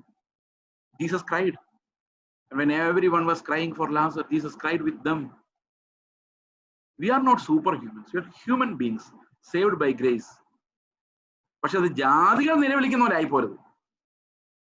അയ്യോ ഈ കർത്താവ് എന്നോട് എന്താണോ ഈ ചെയ്ത്, അങ്ങനെ ആവരുത്.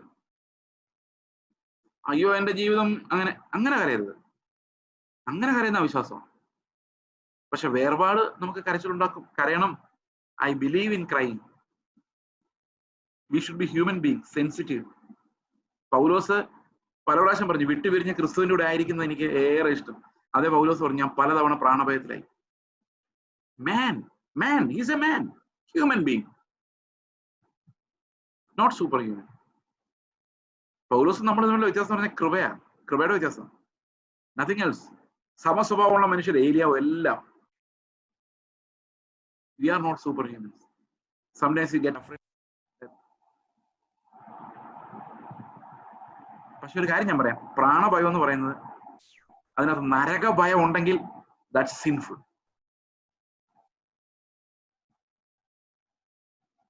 അതേ സമയത്ത് ആ പ്രാണൻ പോകുമ്പോൾ ഉള്ള ഒരു പെടച്ചിലുണ്ട്, അതിനെ നമ്മൾ മിക്കവാറും ആൾക്കാർ ഭയപ്പെടുന്നു. How to face that. അതല്ലാതെ വിട്ടുപിരിഞ്ഞ് കർത്താവിനോട് ഇരിക്കുന്ന ഇഷ്ടമില്ലാഞ്ഞിട്ടൊന്നുമല്ല.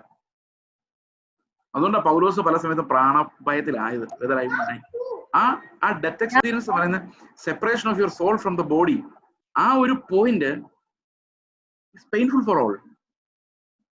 പക്ഷെ ദൈവം ആ സമയത്ത് നമ്മളെ വല്ലാതെ ആശ്വസിപ്പിക്കും. ഞങ്ങളുടെ രണ്ടാമത്തെ മോൻ മരിക്കുമ്പം 1.25 വയസ്സാണ് പ്രായം. ഞങ്ങൾക്ക് 2 മക്കളാണ് ബയോളജിക്കലിയോ. രണ്ടാമത്തെ മോൻ 1.25 വയസ്സിൽ മരിക്കുമായിരുന്നു. മരിക്കുന്ന ഉച്ചയ്ക്ക് ഗോഡ് ഗേവ് മീ വിഷൻ. ഉറക്കത്തിലല്ല, കണ്ണു തുറന്നിരിക്കുമ്പോൾ God showed me he will go with him. കർത്താവ് എന്നോട് വന്ന കുഞ്ഞിനെ ചോദിക്കുന്നത് ഞാൻ കണ്ടു, ലിറ്ററലി എന്റെ കണ്ണിന്റെ മുമ്പിൽ in a vision and I was awake. ഞാൻ നേരെ ഭാര്യയോട് പറഞ്ഞു, ഇന്ന് വൈകിട്ട്, കാരണം അവന് ഇത്തിരി സുഖമില്ലായിരുന്നു, he will go to be with the Lord. Correct രാത്രിയായപ്പോ ഈ പാസ് ചെയ്തു. കരഞ്ഞു, പക്ഷെ ദുഃഖിച്ചില്ല. Because we knew God had taken. I cannot say crying is wrong. We have to be human beings first of all. ക്രിസ്തു ഒരു മനുഷ്യനായിരുന്നു. He did not come as a superhuman. Okay, പക്ഷെ അവിശ്വാസികളെ പോലെ അല്ല നമ്മുടെ നിലവിളി. നമ്മുടെ നിലവിളി only about the വേർപാട്, nothing else. Only about the വേർപാട്. But we know we all will go. We all will be there in glory. And we will one day meet all of them person to person. But it may take some time. അത്രയും സമയത്തെ വേർപാട്, every വേർപാട് is painful. അതുകൊണ്ടാണ് പൗലോസ് പോയപ്പോൾ അവരെല്ലാം കൂടെ നിലവിളിച്ച് കരയുന്നത് നമ്മൾ കാണുന്നത്. ഓക്കെ, 31-ാം വാക്യത്തിൽ പറയാണ്, ഇങ്ങനെ ഞാൻ ദൈവേഷ്ടത്താൽ സന്തോഷത്തോടെ നിങ്ങളുടെ അടുക്കൽ വന്ന് നിങ്ങളോട് മനം തണുക്കേണ്ടതിനും നിങ്ങൾ എനിക്ക് വേണ്ടി ദൈവത്തോടുള്ള പ്രാർത്ഥനയിൽ എന്നോടുകൂടെ പോരാടണം. അപ്പം ഇവിടെ എത്താൻ ഈ വഴികൾക്കെല്ലാം യാത്ര ചെയ്യുമ്പോഴെല്ലാം നിങ്ങൾ എൻ്റെ കൂടെ, ഞാൻ പ്രാർത്ഥിക്കുന്ന പോലെ നിങ്ങൾ എൻ്റെ കൂടെ പോരാടി പ്രാർത്ഥിക്കും. നമ്മുടെ കർത്താവായ യേശു ക്രിസ്തുവിനെയും ആത്മാവിന്റെ സ്നേഹത്തെയും ഓർപ്പിച്ച് ഞാൻ നിങ്ങളെ പ്രബോധിപ്പിക്കുന്നു. സമാധാനത്തിന്റെ ദൈവം നിങ്ങൾ എല്ലാവരോടും കൂടെ ഇരിക്കുമാറാകട്ടെ. അപ്പം ആശ്വാസം വരുന്നത് എവിടെന്നാ? നമ്മൾ കടിച്ച് പിടിച്ച് ആശ്വാസം ഉണ്ടാക്കുകയല്ല. God comforts us. ദൈവത്തിന്റെ സമാധാനം. അന്നാ മരണത്തിന്റെ സമയത്ത് ഞങ്ങൾ അനുഭവിച്ച ദൈവത്തിന്റെ ഭയങ്കരമായ സമാധാനം, അൺബിലീവബിൾ പീസ്. അത് നമുക്ക് പറയാൻ പറ്റത്തില്ല. അന്ന് ശവസംസ്കാര ശുശ്രൂഷ നടക്കുന്നതിന് മുമ്പ് അന്ന് രാവിലെ ഞങ്ങൾക്ക് അവിടെ എസ്റ്റാബ്ലിഷ്മെന്റ്സ് ഒന്നും ഇല്ല, വീടില്ല, സ്ഥലമില്ല. ഞങ്ങൾ സഭ സ്ഥാപിക്കും, ഞങ്ങൾക്ക് ബറിയൽ ഗ്രൗണ്ടിൽ അങ്ങനൊന്നും ഇല്ല. പക്ഷെ അവിടുത്തെ ബാപ്റ്റിസ്റ്റ് ചർച്ചുകാർ വന്നിട്ട് പറഞ്ഞു, ഞങ്ങളുടെ ഗ്രൗണ്ടിൽ അടയ്ക്കും. No nothing, no formalities. ഞങ്ങൾ ബാപ്റ്റിസ്റ്റിന്റെ ബറിയൽ ഗ്രൗണ്ടിൽ ചെന്നപ്പോൾ കണ്ടത് എന്താ കാഴ്ച എന്താണെന്നറിയാം? ഒരു നിര, കുഞ്ഞുങ്ങളുടെ നിരയാണ്. 100-150 വർഷങ്ങൾക്ക് മുമ്പ് അവിടെ വന്ന് ബാപ്റ്റിസ്റ്റ് മിഷണറീസ് ആയിട്ട് വന്ന് കുഞ്ഞുങ്ങൾ, അമേരിക്കയിൽ നിന്നൊക്കെ വന്ന, ബ്രിട്ടനിൽ നിന്നൊക്കെ വന്ന കുഞ്ഞുങ്ങൾ 8 മാസം, 1 വർഷം, 2 വർഷം അന്നത്തെ പകർച്ചവ്യാധികളൊക്കെ ഒന്ന് മരിച്ച കുഞ്ഞുങ്ങളുടെ ഒരു ലോങ് ലൈൻ ഓഫ് എന്താ പറയുന്നത്, സെമിറ്റ്, എന്താണ് കല്ലറയ്ക്ക് എന്താ പറയുന്നത്? ഓക്കെ, എനിവേ, അതിന്റെ ഫൈനൽ ഇനിയില്ല, ലാസ്റ്റ് കോളം. ഇനി അവിടെ ഒന്നും, ആ നിരയിൽ വേറെ ഒന്നും ചെയ്യാൻ പറ്റില്ല. അവിടെയാണ് അവരത് നമുക്ക് ഒരുക്കി തന്നത്. ഞാനവിടെ എവിടെ അടക്കി എന്നുള്ളത് വലിയ കാര്യമായിട്ട് പറയുമല്ല കേട്ടോ. ഏത് മണ്ണിൽ പോയാലും എവിടെ പോയാലും ഇന്ന് കർത്താവ് വിളിക്കുമ്പോൾ വെള്ളത്തിലായാലും തീയിലായാലും പൊടിഞ്ഞ് ചാരമായി പോയാലും വെള്ളത്തിനുള്ളത് വെള്ളം തിരിച്ചു കൊടുക്കും, തീക്കുള്ളത് തീ തിരിച്ചു കൊടുക്കും. നമ്മുടെ ഈ ശരീരം രൂപാന്തരപ്പെട്ട് എഴുന്നേറ്റ് വരും. അത് എവിടെ നിന്നായാലും എഴുന്നേറ്റ് വരും. നമ്മളെ കത്തിച്ചു കളഞ്ഞാലും എഴുന്നേറ്റ് വരും. Because we have a body, because we once had the spirit when we were alive. നമ്മൾ വസിക്കുന്ന ആത്മാവ് നമ്മുടെ മർത്യ ശരീരങ്ങളെ എവിടെ നിന്നായാലും എഴുന്നേൽപ്പിച്ചുകൊണ്ട് വരും. Because God can bring into existence that do not exist. Acid ഒഴിച്ച് കത്തിച്ച് കളഞ്ഞ് നമ്മുടെ പഞ്ചഭൂതങ്ങൾ എന്ന് പറയുന്ന ഇവിടുത്തെ പ്രകൃതിയിൽ ലയിച്ചാൽ പോലും God's spirit, when it calls, all these will assemble together and we will stand before Him. Resurrection. Okay, ഇനി 16-ാം അധ്യായം. വിചാരിക്കും നമ്മള് കറക്റ്റ് ടൈമിങ് ആയിരിക്കണമെന്നായിരുന്നു എൻ്റെ ആഗ്രഹം. പക്ഷെ ഒരു 5-10 മിനിറ്റ് നമ്മൾ എക്സ്ട്രാ പോകുന്നൊരു ചിന്ത എനിക്കിപ്പോൾ ഉണ്ട്. ഇതിനകത്ത് വലിയ കാര്യമായിട്ട് നമുക്ക് തിയോളജി ഒന്നുമില്ല, പക്ഷെ കുറെ ആൾക്കാർ നമുക്ക് പരിചയപ്പെടാനുണ്ട്. നമ്മുടെ റോമ സഭയെ കുറിച്ച് ഇത്രയും കേട്ടപ്പെടുത്ത ആൾക്കാരൊന്ന് പരിചയപ്പെടുന്നത് നല്ലതല്ലേ? അല്ലേ? ഇപ്പൊ ഞാൻ നിങ്ങളോട് ഇത്രയും നാൾ സംസാരിച്ചിട്ട് ഞാൻ നിങ്ങളെ അധികം പരിചയപ്പെട്ടിട്ടൊന്നും. പക്ഷെ ഇതിങ്ങനെ ആയതുകൊണ്ടാണ് നമ്മൾ നേരിട്ട് കാണുവാണെങ്കിൽ കുറച്ചുകൂടെ ഒക്കെ പരിചയപ്പെട്ടേനെ. പിന്നെ എന്നെ പരിചയപ്പെട്ടിട്ട് വലിയ കാര്യമൊന്നുമില്ല, ഞാൻ അങ്ങനെ ഓർക്കില്ല ഒന്നും. സത്യമായിട്ടും ഞാൻ വെറുതെ പറയുന്നില്ലേ, എന്നെ കൊണ്ട് ആൾക്കാർ മടുത്തിട്ടുണ്ട്, ഓർമ്മയില്ല. അത് ഓരോ ദിവസം ചെല്ലുന്നവരും കുഴപ്പമായി വരുവാണെന്ന് എനിക്ക് സംശയമുണ്ട്. ഞാൻ കഴിഞ്ഞ വർഷം ഒരു ചർച്ചിലെ മീറ്റിങ്ങിന് പോയി. അപ്പൊ അവിടെ ഒരു അങ്കിൾ, ഒരു അപ്പച്ചൻ എന്നോട്, അങ്കിൾ എത്ര പ്രായമായ അങ്കിൾ വന്ന് എന്നോട് ചോദിച്ചു, ഫാസ്റ്റ് എന്നെ ഓർമ്മയില്ല. ഓർമ്മയുണ്ട്, എവിടെയോ കണ്ട പോലെ തോന്നുന്നു. അപ്പൊ പുള്ളി പറഞ്ഞു, അത് 6 മാസം മുമ്പ് പാസ്റ്റർ ഞങ്ങളുടെ വീട്ടിൽ ചർച്ചിൽ 3 ദിവസം പ്രാർത്ഥന മീറ്റിങ്ങിന് വന്നായിരുന്നല്ലോ. വന്നായിരുന്നു. അന്ന് എന്റെ വീട്ടിലാ 3 ദിവസം താമസിച്ചു. ഞാൻ ഓർക്കുന്നേ. അതുകൊണ്ട് ഇപ്പൊ കുറെ ആൾക്കാർക്കൊക്കെ അറിയാം എന്റെ സ്വഭാവം ഉണ്ട്. ഒന്നും ഓർക്കില്ലേ, ഫേസ്, വചനം മാത്രം അത് കൃത്യമായിട്ട് ഓർമ്മ വരും. അതെന്നാ ദൈവം അടയ്ക്കുന്നേ അന്ന് സമാധാനമായിട്ട് കിടന്നു. അതുവരെ ഇതിന് ഭാരമായിട്ടുള്ളിൽ കിടക്കും. ഭാരം ഇങ്ങനെ ഞാൻ അഴിച്ചു വെച്ചുകൊണ്ടിരിക്കും. But when that stops, everything will stop. അത് ദൈവത്തിന്റെ ഇഷ്ടമാണ്. ഓക്കെ, അപ്പൊ കുറച്ച് ആൾക്കാരെ നമുക്കൊന്ന് പരിചയപ്പെടാം ഈ റോമാലേഖനം. ഓക്കെ, ഒന്നാമത് പറയുന്നത് കെംക്രിയ സഭയിലെ ശുശ്രൂഷക്കാരത്തി ഫേബയെ ഇവർ നല്ലപോലെ സ്വീകരിച്ച് കൈക്കൊണ്ടതിന് ഒരു നന്ദിയാണ്. അപ്പൊ സ്ത്രീകളുടെ ശുശ്രൂഷയെ കുറിച്ചൊരു വലിയ വിഷയമുണ്ട്. സ്ത്രീകൾക്ക് പ്രസംഗിക്കാമോ? I would rather no. സ്ത്രീകൾക്ക് പാസ്റ്റർ ആകാമോ? I don't believe. No, they should not. 2 കാര്യങ്ങൾ അവർക്ക് ചെയ്യാൻ പെർമിഷൻ ഇല്ല. ഒന്ന് പാസ്റ്റർഷിപ്പ്, അല്ലെങ്കിൽ അതാണ് ശരിക്കും പൗലോസ് പറയുന്നത്, സഹോദരങ്ങളുടെ മേലെ കർത്തൃത്വം നടത്തുന്ന ശുശ്രൂഷ, ലോഡിങ് ഓവർ പീപ്പിൾ, അത് ചെയ്യാൻ പാടില്ല. ടീച്ചിങ് ഓഫ് ദ സ്ക്രിപ്ചർ, അത് 2 ചെയ്യാൻ പാടില്ല. പ്രവചിക്കാം, സുവിശേഷം പറയാം, കൺവെൻഷനിൽ പ്രസംഗിക്കാം, ബിക്കോസ് ടു അൺബിലീവേഴ്സ് ഒരു കുഴപ്പമില്ല. She can be an evangelist, she can be a deacon, she can do any ministry, she can prophesy. ഫിലിപ്പോസിന് 4 മക്കൾ, പ്രൊഫറ്റ്സ്, പ്രൊഫറ്റസസ്. Deborah, prophetess. പക്ഷെ you cannot go and teach, cannot become a pastor. അപ്പൊ ശുശ്രൂഷക്കാര് ഒത്തിരി ഉണ്ട്. ചിലർ pastors ആണ്, ഞങ്ങളെല്ലാം ശുശ്രൂഷകരാണ്, ഞങ്ങൾ പല ശുശ്രൂഷകളാണ് ചെയ്യുന്നത്. സഹോദരിമാർക്ക് ഈ 2 ശുശ്രൂഷകൾ ഒഴിച്ച് ബാക്കി എന്ത് ശുശ്രൂഷയും ചെയ്യാം. അങ്ങനെയാണ് വേദപുസ്തകം നമ്മളെ പഠിപ്പിക്കുന്നത്. So you have to obey it. നമുക്കൊന്ന് മനസ്സിലായില്ലെങ്കിൽ അത് അങ്ങനെ തന്നെ നമ്മൾ അനുസരിക്കാൻ ബാധ്യസ്ഥരാണ്. നിങ്ങൾ വിശുദ്ധന്മാർക്ക് യോഗ്യമായ വണ്ണം കർത്താവിന്റെ നാമത്തിൽ കൈക്കൊണ്ട് അവൾക്ക് നിങ്ങളുടെ സഹായം വേണ്ടുന്ന ഏത് കാര്യത്തിൽ സഹായിക്കേണ്ടതിന് ഞാൻ നിങ്ങളെ ബലം. നല്ലൊരു മിനിസ്ട്രിയായിട്ടാണ് വന്നേക്കുന്നത് അവിടെ. ആ സഭയില് ആളുകളെ ബലപ്പെടുത്താനും സംസാരിക്കാനും സുവിശേഷം പറയാനും ഒത്തിരി കാര്യങ്ങൾ കാണുമായിരിക്കും. We don't know, but she was A very good minister. ഇത് വളരെ നല്ല എക്സാമ്പിൾ. അത് സഹോദരിമാരിങ്ങനെ അല്ലെ, അത് സഭ തന്നെ കണ്ടെത്തി ഇവാലുവേറ്റ് ചെയ്ത് അവരുടെ ശുശ്രൂഷകളെ തെളിയിച്ച് മറ്റൊരു സഭയിൽ പോയി അവിടെ ശുശ്രൂഷ പ്രവചിക്കാൻ വേണ്ടി നടന്ന അത് ഇതും പറയുന്ന പോലെ അല്ല. This all should be under the authority of the church. Okay, ക്രിസ്തീശ്വരന്റെ കൂട്ടുവേലക്കാരെ പ്രിസ്കയെയും അക്വിലാവിനെയും വന്ദനം ചെയ്യുവാൻ. അവർ വളരെ ഇമ്പോർട്ടന്റ് ആയിട്ടാണ്. പല പ്രാവശ്യം പൗലോസ് ആവർത്തിച്ചിട്ടുണ്ട്. അപ്പല്ലോസ് എന്ന് പറഞ്ഞ ഒരാളെ മെന്റർ ചെയ്ത് ഒരു സുവിശേഷകനാക്കിയത് അവരാണ്. അവർ എന്റെ പ്രാണന് വേണ്ടി തങ്ങളുടെ കഴുത്ത് വെച്ച് കൊടുത്തവരാകുന്നു. അവർക്ക് ഞാൻ മാത്രമല്ല ജാതികളുടെ സകല സഭയും നന്ദി പറയുന്നു. എന്താ കാര്യം? പൗലോസിനെ രക്ഷപ്പെടുത്തി എടുത്തുകൊണ്ട് ആരാ നന്ദി പറയുന്നത്? ജാതികളുടെ സകല സഭയും. യഹൂദന്മാരെ അടുപ്പിക്കല്ലേ യഹൂദന്മാര്. ഞാൻ നേരത്തെ നിങ്ങളോടാണ് പറയുന്നത് അറിയില്ലേ, മലയാളികൾക്കും യഹൂദന്മാർക്കും ഭയങ്കര ക്ലോസ് ബന്ധം. സ്വഭാവത്തിലാണോ? ഏതാണ്ട് ഒരേ സ്വഭാവം. അഹങ്കാരം, സ്വയനീതീകരണം, ബാക്കിയുള്ളവരെല്ലാം പോക്കാന്നുള്ളൊരു ചിന്ത. ഏത് മലയാളി നോർത്ത് ഇന്ത്യക്കാരനെ കണ്ടുള്ളൂ വിജയ അവൻ നോർത്ത് ഇന്ത്യക്കാരൻ, അവൻ പഞ്ചാബി, അവൻ പാകിസ്ഥാനി, ഇങ്ങനെ പറയും. ഏത് നാട്ടിൽ ചെന്നാലും അങ്ങനെയാ. അവർ നമ്മളെ കുറിച്ച് പറയുന്നത് നമ്മൾ കേൾക്കുന്നില്ലാത്തതുകൊണ്ട് നമുക്കൊരു പ്രശ്നമില്ല. പക്ഷെ നമ്മൾ ആ സ്വഭാവം മാറ്റിയല്ല. അതുപോലെ തന്നെയായിരുന്നു യഹൂദന്മാർ. ഇത്തിരി self conscious and self worth കൂടുതലുള്ള ആൾക്കാരാണ്. അവന്മാര് വെറുതെ വെച്ചേക്കല്ല. അതുകൊണ്ട് ഈ പൗലോസ് ഓരോ പ്രാവശ്യം രക്ഷപ്പെടുമ്പോഴും പഠിപ്പിക്കാൻ പൗലോസേ ഉള്ളൂ, ബാക്കിയുള്ളവരൊന്നും ആ വഴിക്ക് പോകുന്നില്ല. വളരെ കുറച്ച് ആൾക്കാരേ ഉള്ളൂ ജാതികളുടെ പഠിപ്പിക്കാൻ.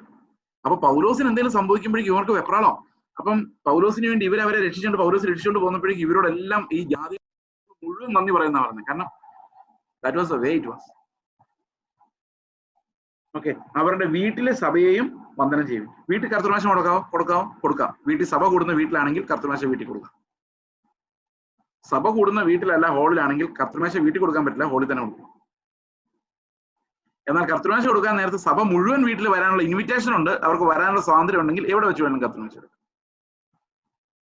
2-3 പേര് വീട്ടുകാർ കൂടിയിരുന്ന് നടത്തുന്നതല്ല കർത്തൃമേശ. ഭാര്യയും ഭർത്താവിന് കർത്തൃമേശ കൊടുക്കാൻ പറ്റില്ല. കാരണം അവർ ഒരു ശരീരമായത് യേശുക്രിസ്തു മൂലമല്ല, അവർ ലൈംഗിക ബന്ധം വഴിയാണ് ഒരു സഹോദരം ശരീരമായത്.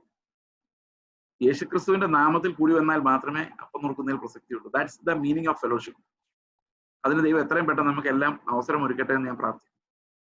U cannot break bread at your own home. ഇനി അടുത്തത്,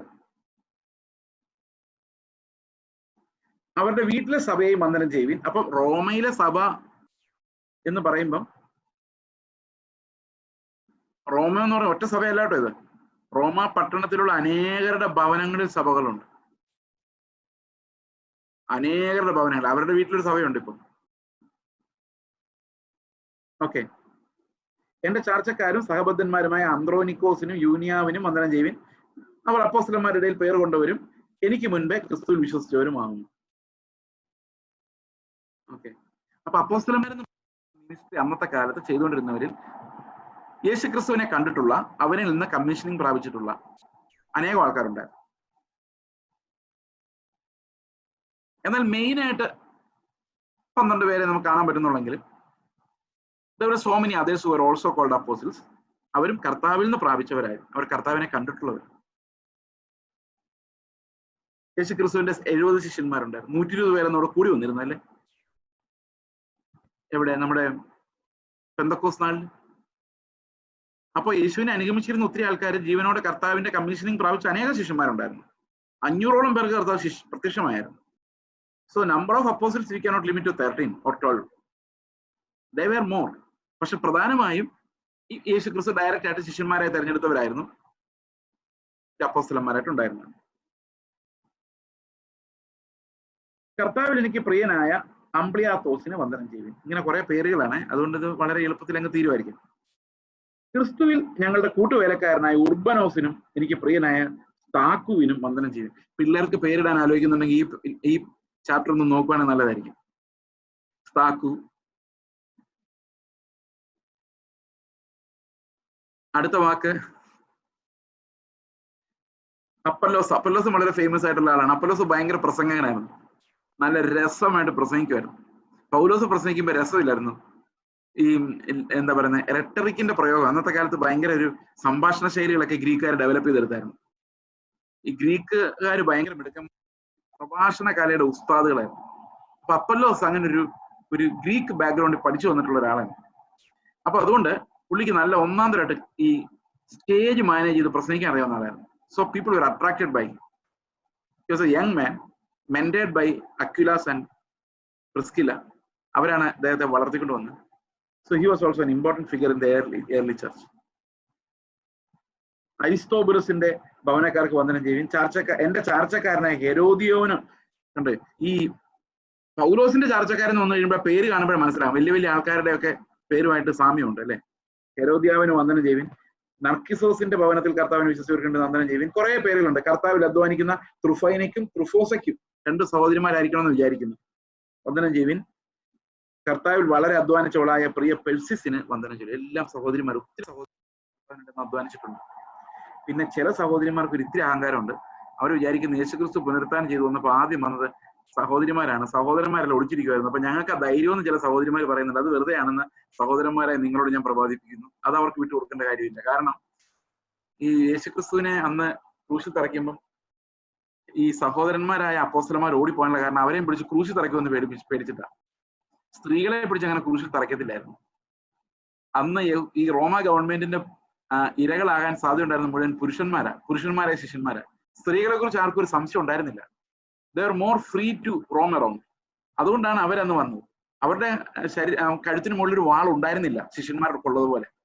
കാരണം ഒരു രാജ്യദ്രോഹിയായി രാജ്യം പിടിച്ചെടുക്കാൻ സോൾജിയേഴ്സുമായിട്ട് അസംബിൾ ചെയ്ത്, ഇന്നത്തെ കാലത്തെ പോലെ അല്ല, അന്ന് സോൾജിയേഴ്സ് വെച്ചാണ് രാജ്യം പിടിച്ചെടുക്കുന്നത്. അപ്പൊ പട്ടാളക്കാരെ വെച്ചാണ്. അപ്പം രാജ്യദ്രോഹികൾ എന്നുള്ള പേര് വരുന്ന ശിഷ്യന്മാർക്കാണ്. So that's why they were scattered. Okay, സഹോദരിമാർക്ക് ഒരു ആശ്വാസമായല്ലോ. ഓക്കെ, കർത്താവിൽ പ്രസിദ്ധനായ റൂഫോസിനെയും എനിക്കും അമ്മയായ അവന്റെ അമ്മയും വന്ദനം ചെയ്യും. അപ്പൊ നിങ്ങൾക്ക് എത്ര അപ്പനന്മാരുണ്ട്? വിശ്വാസി ഒന്നും ഇഷ്ടം പോലെ അപ്പനന്മാരാ. എത്ര മക്കളാണെന്നറിയോ? എനിക്ക് മക്കളുടെ എണ്ണത്തിൽ ഒരു കണക്കുമില്ല. എന്നെ പപ്പാന്ന് വിളിക്കുന്നതിന്റെ മക്കളുടെ എണ്ണത്തിൽ എനിക്ക് അത്ര പേര് ആൾക്കാർ ദൈവം തന്നിട്ടുണ്ട്. സഹോദരങ്ങൾ എണ്ണമില്ല. So God gives like that. കർത്താവിനോട് പത്രോസ് ഒരിക്കൽ ചോദിച്ചില്ല, ഞങ്ങൾ എല്ലാം വിട്ട് നിന്നെ അനുഗമിച്ചിരിക്കും, ഞങ്ങൾക്ക് എന്ത് കിട്ടും? കർത്താവ് എന്താ പറഞ്ഞു? 100 ഇരട്ടി കിട്ടും, അല്ലേ? അത് ഒത്തിരി പേര് വലിയൊരു ആശ്വാസവചനമായിട്ട് എടുത്തിട്ടുണ്ട്. കർത്താവ് പറഞ്ഞ സത്യം, 10 രൂപ 1000 രൂപ കിട്ടും, കർത്താവിന്റെ പ്രോമിസ്. പക്ഷെ ഒരു കുഴപ്പമുണ്ട്. എന്താ കുഴപ്പമെന്നറിയാം? അതിന്റെ കൂടെ കുറച്ച് കഷ്ടമുണ്ട്. അതും കുഴപ്പമില്ല. ഇപ്പൊ 5 ലക്ഷം രൂപ മുടക്കുന്നത് 5 × 100 എത്ര? 500 ലക്ഷം. 5 കോടി കിട്ടുന്ന നല്ല കാര്യമല്ലേ? ഇത്തിരി കഷ്ടം സഹിച്ചാ പോരെ. പക്ഷെ ആ കഷ്ടമല്ല, ഇത് വേറൊരു കഷ്ടമാണ്. 1 ഏക്കർ സ്ഥലം വിട്ട് ഞാൻ സുവിശേഷകരേക്ക് ഇറങ്ങി. എനിക്കൊരു അപ്പനും ഒരു അമ്മയും ഒരു സഹോദരനും ഒരു സഹോദരി ഉണ്ടായിരുന്നു. എല്ലാവരും വിട്ടിട്ടിറങ്ങി. എന്റെ കാര്യമല്ല കേട്ടോ, ഞാൻ എക്സാമ്പിൾ പറയാം. സുവിശേഷകരെ ഇങ്ങനെ പോകുന്ന വഴിക്ക് കർത്താവ് എനിക്ക് എല്ലാം 100 ഇരട്ടി തന്നു. 1 ഏക്കർ സ്ഥലം വിട്ടപ്പോൾ 100 ഏക്കർ സ്ഥലം കിട്ടി. അപ്പൊ ഒരു അപ്പനെ കിട്ടണം, 100 അപ്പനെ കിട്ടണം. ഒരമ്മയെ വിട്ടിട്ട് പോകുന്ന എത്ര അമ്മമാരെ കിട്ടണം? 100 അമ്മമാരെ കിട്ടണം. ഒരു സഹോദരനെ വിട്ടിട്ട് പോകുന്ന എത്ര സഹോദരനെ കിട്ടണം? 100 സഹോദരന്മാരെ കിട്ടണം. ഒരു സഹോദരിയെ വിട്ടിട്ട് പോകുന്ന എത്ര സഹോദരിയെ കിട്ടണം? 100 സഹോദരിമാരെ കിട്ടണം. എത്ര ഏക്കർ സ്ഥലം കിട്ടിയിട്ടുണ്ട്? 100 ഏക്കർ. എത്ര ആൾക്കാർ പുതുതായിട്ട് വന്നു? ഒരു സഹോദരനുമായിട്ടുള്ള അതിർത്തി പ്രശ്നം, സ്ഥലപ്രശ്നം തീർന്നിട്ടില്ല. അന്നേരമാണ് 100 സഹോദരന്മാർ. ഒരു പെങ്ങളെ എങ്ങനെ കെട്ടിച്ചു വിട്ടെന്ന് എനിക്ക് മാത്രമേ അറിയത്തുള്ളൂ. അന്നേരമാണ് 100 പെങ്ങന്മാര്. ഒരപ്പനും അമ്മയും ഉള്ളതിനെ എങ്ങനെ ഓർഫനേജ് കൊണ്ട് വിടാന്ന് ആലോചിക്കുമ്പോഴാണ് 100 അപ്പന്മാരും 100 അമ്മമാരും. അതിന്റെ കൂടെ 100 ഏക്കർ സ്ഥലം കിട്ടി അതിന്റെ പൊടി പോലും കാണുകയില്ല. അതിന്റെ ബുദ്ധി പത്രോസിന് മനസ്സിലായില്ല. കർത്താവ് നിങ്ങൾക്ക് പൈസ തരുമ്പോൾ അതിനോട് ഒരു ആൾക്കാരും തരുന്നുണ്ട്. പക്ഷെ നിങ്ങൾ ആൾക്കാരെ കാണില്ല, പൈസ മാത്രം. ഇത്രയും നാളും ആ ബൈബിൾ വചനം വായിച്ചിട്ടും നിങ്ങൾ ഈ കൂടെ വന്ന ആൾക്കാരെ കണ്ടില്ലല്ലോ. കാണൂല. അതാണ് നമ്മുടെ കണ്ണ്. ഈ കൂടെ വരുന്ന ആൾക്കാരെ ആര് നോക്കും? അതാണ് കർത്താവിന്റെ ബുദ്ധി എന്ന് പറയുന്നത്. ഓക്കെ, അപ്പൊ നമുക്ക് ഒത്തിരി അമ്മമാരെ കിട്ടും, നമ്മുടെ മക്കളെ പോലെ കരുതുന്ന, സ്നേഹിക്കുന്ന. പിന്നെയുള്ള പേരുകൾ ഞാൻ നേരത്തെ പറഞ്ഞ പോലെ നമുക്ക് കരുതി വെക്കാവുന്ന പേരുകളാണ്. അസും ക്രിത്തോസും പ്ലെഗോനും ഹെർമോസും പത്രബാസും. 2 ഹെർമോസ് ഉണ്ട്, ഹെർമോസും ഉണ്ട്. കൂടെയുള്ള സഹോദരന്മാർക്ക് വന്ദനം ചെയ്യും. കുറെ പേരുകളുണ്ട്. ഫിലാലോഗോസ് എന്ന് പറഞ്ഞാൽ അതിന് അർത്ഥമുണ്ട്. ലോഗോസ് എന്ന് പറഞ്ഞാൽ ബുദ്ധി, ബുദ്ധിയെ സ്നേഹിക്കുന്നവൻ. ഫിലയോ എന്ന് പറഞ്ഞാൽ സ്നേഹം, ബുദ്ധിയെ സ്നേഹിക്കുന്നവൻ. ഫിലാലോഗോസ് ഒരാളുടെ പേരാണ്. ഇനി ആരെങ്കിലും പേരിടാൻ സജസ്റ്റ് ചെയ്യാന്ന് ചോദിച്ചു കഴിഞ്ഞാൽ റോമറുടെ 16 വായിച്ചു നോക്കാൻ പറഞ്ഞാൽ മതി. യൂലിയയ്ക്കും നെരയൂസിനും അവന്റെ സഹോദരി ഒലുംബാസിനും. ഇവരൊക്കെ ഗ്രീക്കുകാരാ കേട്ടോ. ഒളിമ്പസ്. അവരോട് കൂടെയുള്ള സകല വിശുദ്ധന്മാർക്കും വന്ദനം ചെയ്യും. അപ്പൊ നമ്മൾ ആ പേരുകൾ കടന്ന് വെളിയിലിറങ്ങി വിശുദ്ധ ചുംബനം കൊണ്ട് അന്യോന്യം വന്ദനം ചെയ്യും. കൊറോണ കഴിയുമ്പോൾ നമുക്ക് വിശുദ്ധ ചുംബനം ആരംഭിക്കാം. ക്രിസ്തുവിന്റെ സകല സഭകളും നിങ്ങളെ വന്ദനം ചെയ്യുന്നു. ഇനിയാണ് പ്രശ്നം. ഇതിനെക്കുറിച്ച് എനിക്ക് വിശദമായിട്ട് സംസാരിക്കണമെന്നുണ്ട്, പക്ഷെ അത് ഇന്നത്തെ കോണ്ടെക്സ്റ്റിൽ പ്രയാസമാണ്. സഹോദരന്മാരെ, നിങ്ങൾ പഠിച്ച ഉപദേശത്തിന് വിപരീതമായ ദ്വന്ദ്വപക്ഷങ്ങൾ, ഇടർച്ചകളെയും ഉണ്ടാക്കുന്നവരെ സൂക്ഷിച്ചു കൊള്ളണമെന്ന് ഞാൻ നിങ്ങളെ പ്രബോധിപ്പിക്കുന്നു. അവരോട് അകന്നു മാറുക. ഞാൻ ഈ കഴിഞ്ഞ ഒരു 3 months ബാക്ക് സിംഗപ്പൂരിലെ ഒരു മീറ്റിംഗില്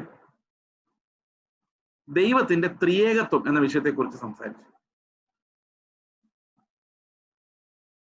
ഇത് കഴിഞ്ഞപ്പം ഞാൻ ദുരുപദേശങ്ങളെ കുറിച്ച് സംസാരിച്ചു കഴിഞ്ഞാൽ ഈ വണ്ണസ് പാർട്ടികള് എന്നെ ഡിബേറ്റിന് വിളിച്ചു.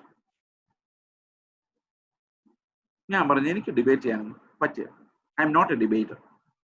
എനിക്ക് നിങ്ങളുടെ കൂടെ ഇത് ഒരു പട്ടിക്ക് ഒരു എല്ല് കിട്ടി കഴിയുമ്പോഴേക്കും 5-6 പട്ടികളെല്ലാം കൂടെ വന്ന് കടിച്ചു മുറിച്ച് അതിനെ കുരച്ച് ദേശം മുഴുവൻ ബഹളമാക്കി ആർക്കും ഒന്നും മനസ്സിലാവില്ല. ഒരു മീൻ കിട്ടി ഒരു 5-6 പൂച്ചകൾ എല്ലാവരും കടിപിടി കൊടുക്കുന്ന ശബ്ദം കേട്ടിട്ടുണ്ടോ? ഇന്നിങ്ങനെയാണ് ഡോക്ടറിനൽ കടിപിടികൾ നടക്കുന്നത്. ഞാൻ പറഞ്ഞു എന്റെ സഭയിൽ ഞാൻ പഠിപ്പിച്ച കാര്യങ്ങളാണ്. I stick to it. ഞാൻ അതുകൊണ്ട് നിങ്ങളോട് വരാൻ തയ്യാറല്ല. അവരോട് അകന്നു നിൽക്കുകയും. ഇനി ദുരുപദേശക്കാർക്ക് മുഴുവൻ നമ്മൾ അവസരം ഉണ്ടാക്കി കൊടുത്തേക്കുന്ന അവർ ഡിബേറ്റ് ചെയ്ത് അവരകത്ത് കയറി. നമ്മൾ അവരോട് ഡിബേറ്റ് ചെയ്ത് അപ്പൊ നമ്മുടെ കൂടെ ഇരിക്കുന്ന വിശ്വാസികൾ വിചാരിക്കാൻ ഇവന്മാർ ഇത് മാത്രമേ പഠിക്കുന്നുള്ളൂ. ഏതാ? ഈ ത്രിയേകത്വത്തെ കുറിച്ച് ഡിബേറ്റ് ചെയ്യാൻ വരുന്നവൻ രാവിലെ ഉച്ചയ്ക്ക് ആഹാരം കഴിച്ചിട്ട് ചെയ്തിരുന്ന ഒരേ ഒരു പണി ഇതിനെക്കുറിച്ചുള്ള തിയോളജി പഠിക്കാന്നുള്ളതാണ്. അല്ലാതെ അവർക്ക് മത്തായിയുടെ സുവിശേഷം എന്താണോ, രക്ഷ എന്താണോ, ഇതൊന്നും അവർക്ക് പ്രശ്നമല്ല. വിശുദ്ധ ജീവിതവും പ്രശ്നമല്ല. അവരുടെ ആകെയുള്ള പ്രശ്നം ഇതാണ്. അവരതിന്റെ വാദപ്രതിവാദത്തിൽ എക്സ്പേർട്ടാണ്. നമ്മുടെ ഉസ്താദുകൾ അവിടെ പോയിരുന്ന് നമുക്ക് 100,000 വചനങ്ങൾ പഠിക്കാനുണ്ട്, പഠിപ്പിക്കാനുണ്ട്. അവരിതിന്റെ എക്സ്പേർട്സാണ്. അവിടെ ഇടർച്ച സംഭവിച്ചാൽ ഈ വിശ്വാസികൾ മുഴുവൻ ഇടറിപ്പോകും. അവർ തോൽപ്പിക്കാൻ വേണ്ടി വാദിക്കുന്നവരാ, സത്യം അറിയാൻ വേണ്ടി വാദിക്കുന്നവരല്ല. അതുകൊണ്ടാണ് പൗലോസ് പറയുന്നത്, ദ്വന്ദ്വപക്ഷം ഉണ്ടാക്കുന്ന, ഇതിന് വിരോധമായി ദ്വന്ദ്വപക്ഷം ഉണ്ടാക്കുന്നവർ നിങ്ങൾ അകന്നിരിക്കുവിൻ. നിങ്ങൾ ഒന്നും തെളിയിക്കാൻ പോകുന്നില്ല. കാരണം ഇന്നേ വരെ വാദപ്രതിവാദം നടത്തി ഒരാളെ രക്ഷയിലോട്ട് കൊണ്ടുവന്ന ഒരു സംഭവം ഉണ്ടായിട്ടില്ല. വിൽ നോട്ട് ഹാപ്പൻ എന്ന് മാത്രമല്ല, ഒരാൾ രക്ഷപ്പെട്ടാൽ ഒരു 50 പേർക്ക് അത് ഇടർച്ചയായിട്ട് മാറും. വിട്ടകന്നു നിൽക്കുക. പൗലോസിന്റെ ഉപദേശമല്ലാതെ ഇപ്പൊ നമ്മൾ റോമ ലേഖനത്തിനും ഗലാത്യ ലേഖനത്തിനും ഉപദേശങ്ങൾ എഴുതാൻ വേണ്ടി എഴുതിയ ലേഖനങ്ങളാണ്.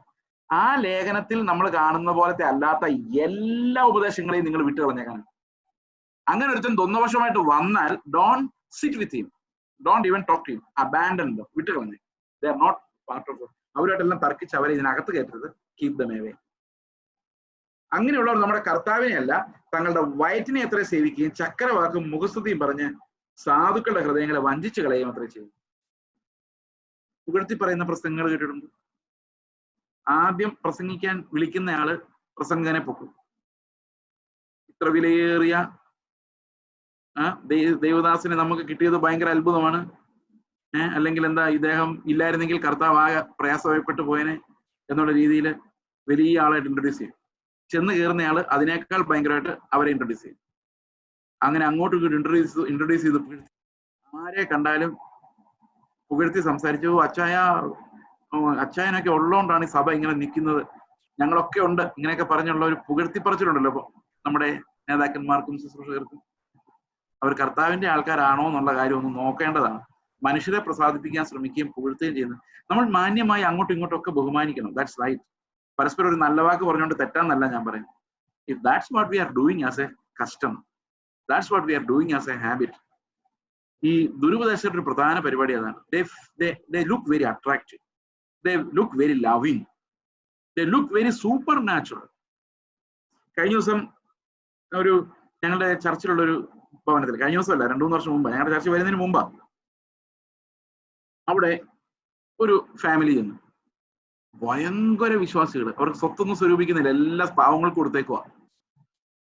പക്ഷെ പറഞ്ഞു വന്നപ്പം യേശുക്രിസ്തു ദൈവമല്ല, എല്ലാം ദുരുപദേശമാണ്. അതുമാത്രമല്ല, ഒത്തിരി ദുരുപദേശമുണ്ട്. നമ്മളവിടെ ചേർന്ന് കഴിഞ്ഞാൽ സ്വത്ത് മുഴുവൻ അവർ ട്രസ്റ്റിന് എഴുതി കൊടുക്കണം. ഇങ്ങനെയുള്ള ആൾക്കാർ ഇതിനിടയിൽ ഉണ്ട്. നല്ല ആൾക്കാരായിട്ടാണ് വരുന്നത്. ഒരാൾ കള്ളു കുടിയനും ചീത്ത പറയുന്നവനും എന്താ പറയുന്നത് മോശമായിട്ട് ജീവിക്കുന്നവനും ഭാര്യയെ തല്ലുന്നവനും വഴി നാട്ടുകാരുടെ മുഴുവൻ പ്രശ്നം ഉണ്ടാക്കുന്ന ഒരുത്തൻ വന്ന് ഉപദേശം പറഞ്ഞ് നമ്മൾ ആരെങ്കിലും കേൾക്കുമോ? അപ്പൊ ദുരുപദേശം സാത്താന് പ്രചരിപ്പിക്കണമെങ്കിൽ എങ്ങനെയുള്ള ആൾക്കാരെ തിരഞ്ഞെടുക്കണം? ഫ്ലഷിൽ നല്ല സ്വഭാവമുള്ള ആൾക്കാരെ തിരഞ്ഞെടുക്കണം, എങ്കിലും നമ്മൾ വിശ്വസിക്കുള്ളൂ. അവർ പറയും നിങ്ങളൊക്കെ ആ മനുഷ്യന്റെ ജീവിതം കാണണം ബ്രദറെ. പ്രിയ സഹോദരങ്ങൾ, ഒരു മനുഷ്യനാണ്, അയാളുടെ ജീവിതത്തിന്റെ രഹസ്യങ്ങളൊന്നും നിങ്ങൾക്ക് അറിയത്തില്ല. നിങ്ങൾക്ക് എന്റെ ജീവിതത്തിന്റെ രഹസ്യങ്ങൾ അറിയോ? ഇല്ല. Don't look at a man and B deceived. കാരണം വരാൻ പോകുന്ന 666 ഒരു മനുഷ്യന്റെ സംഖ്യ എന്ന് ഓർമ്മ വേണം.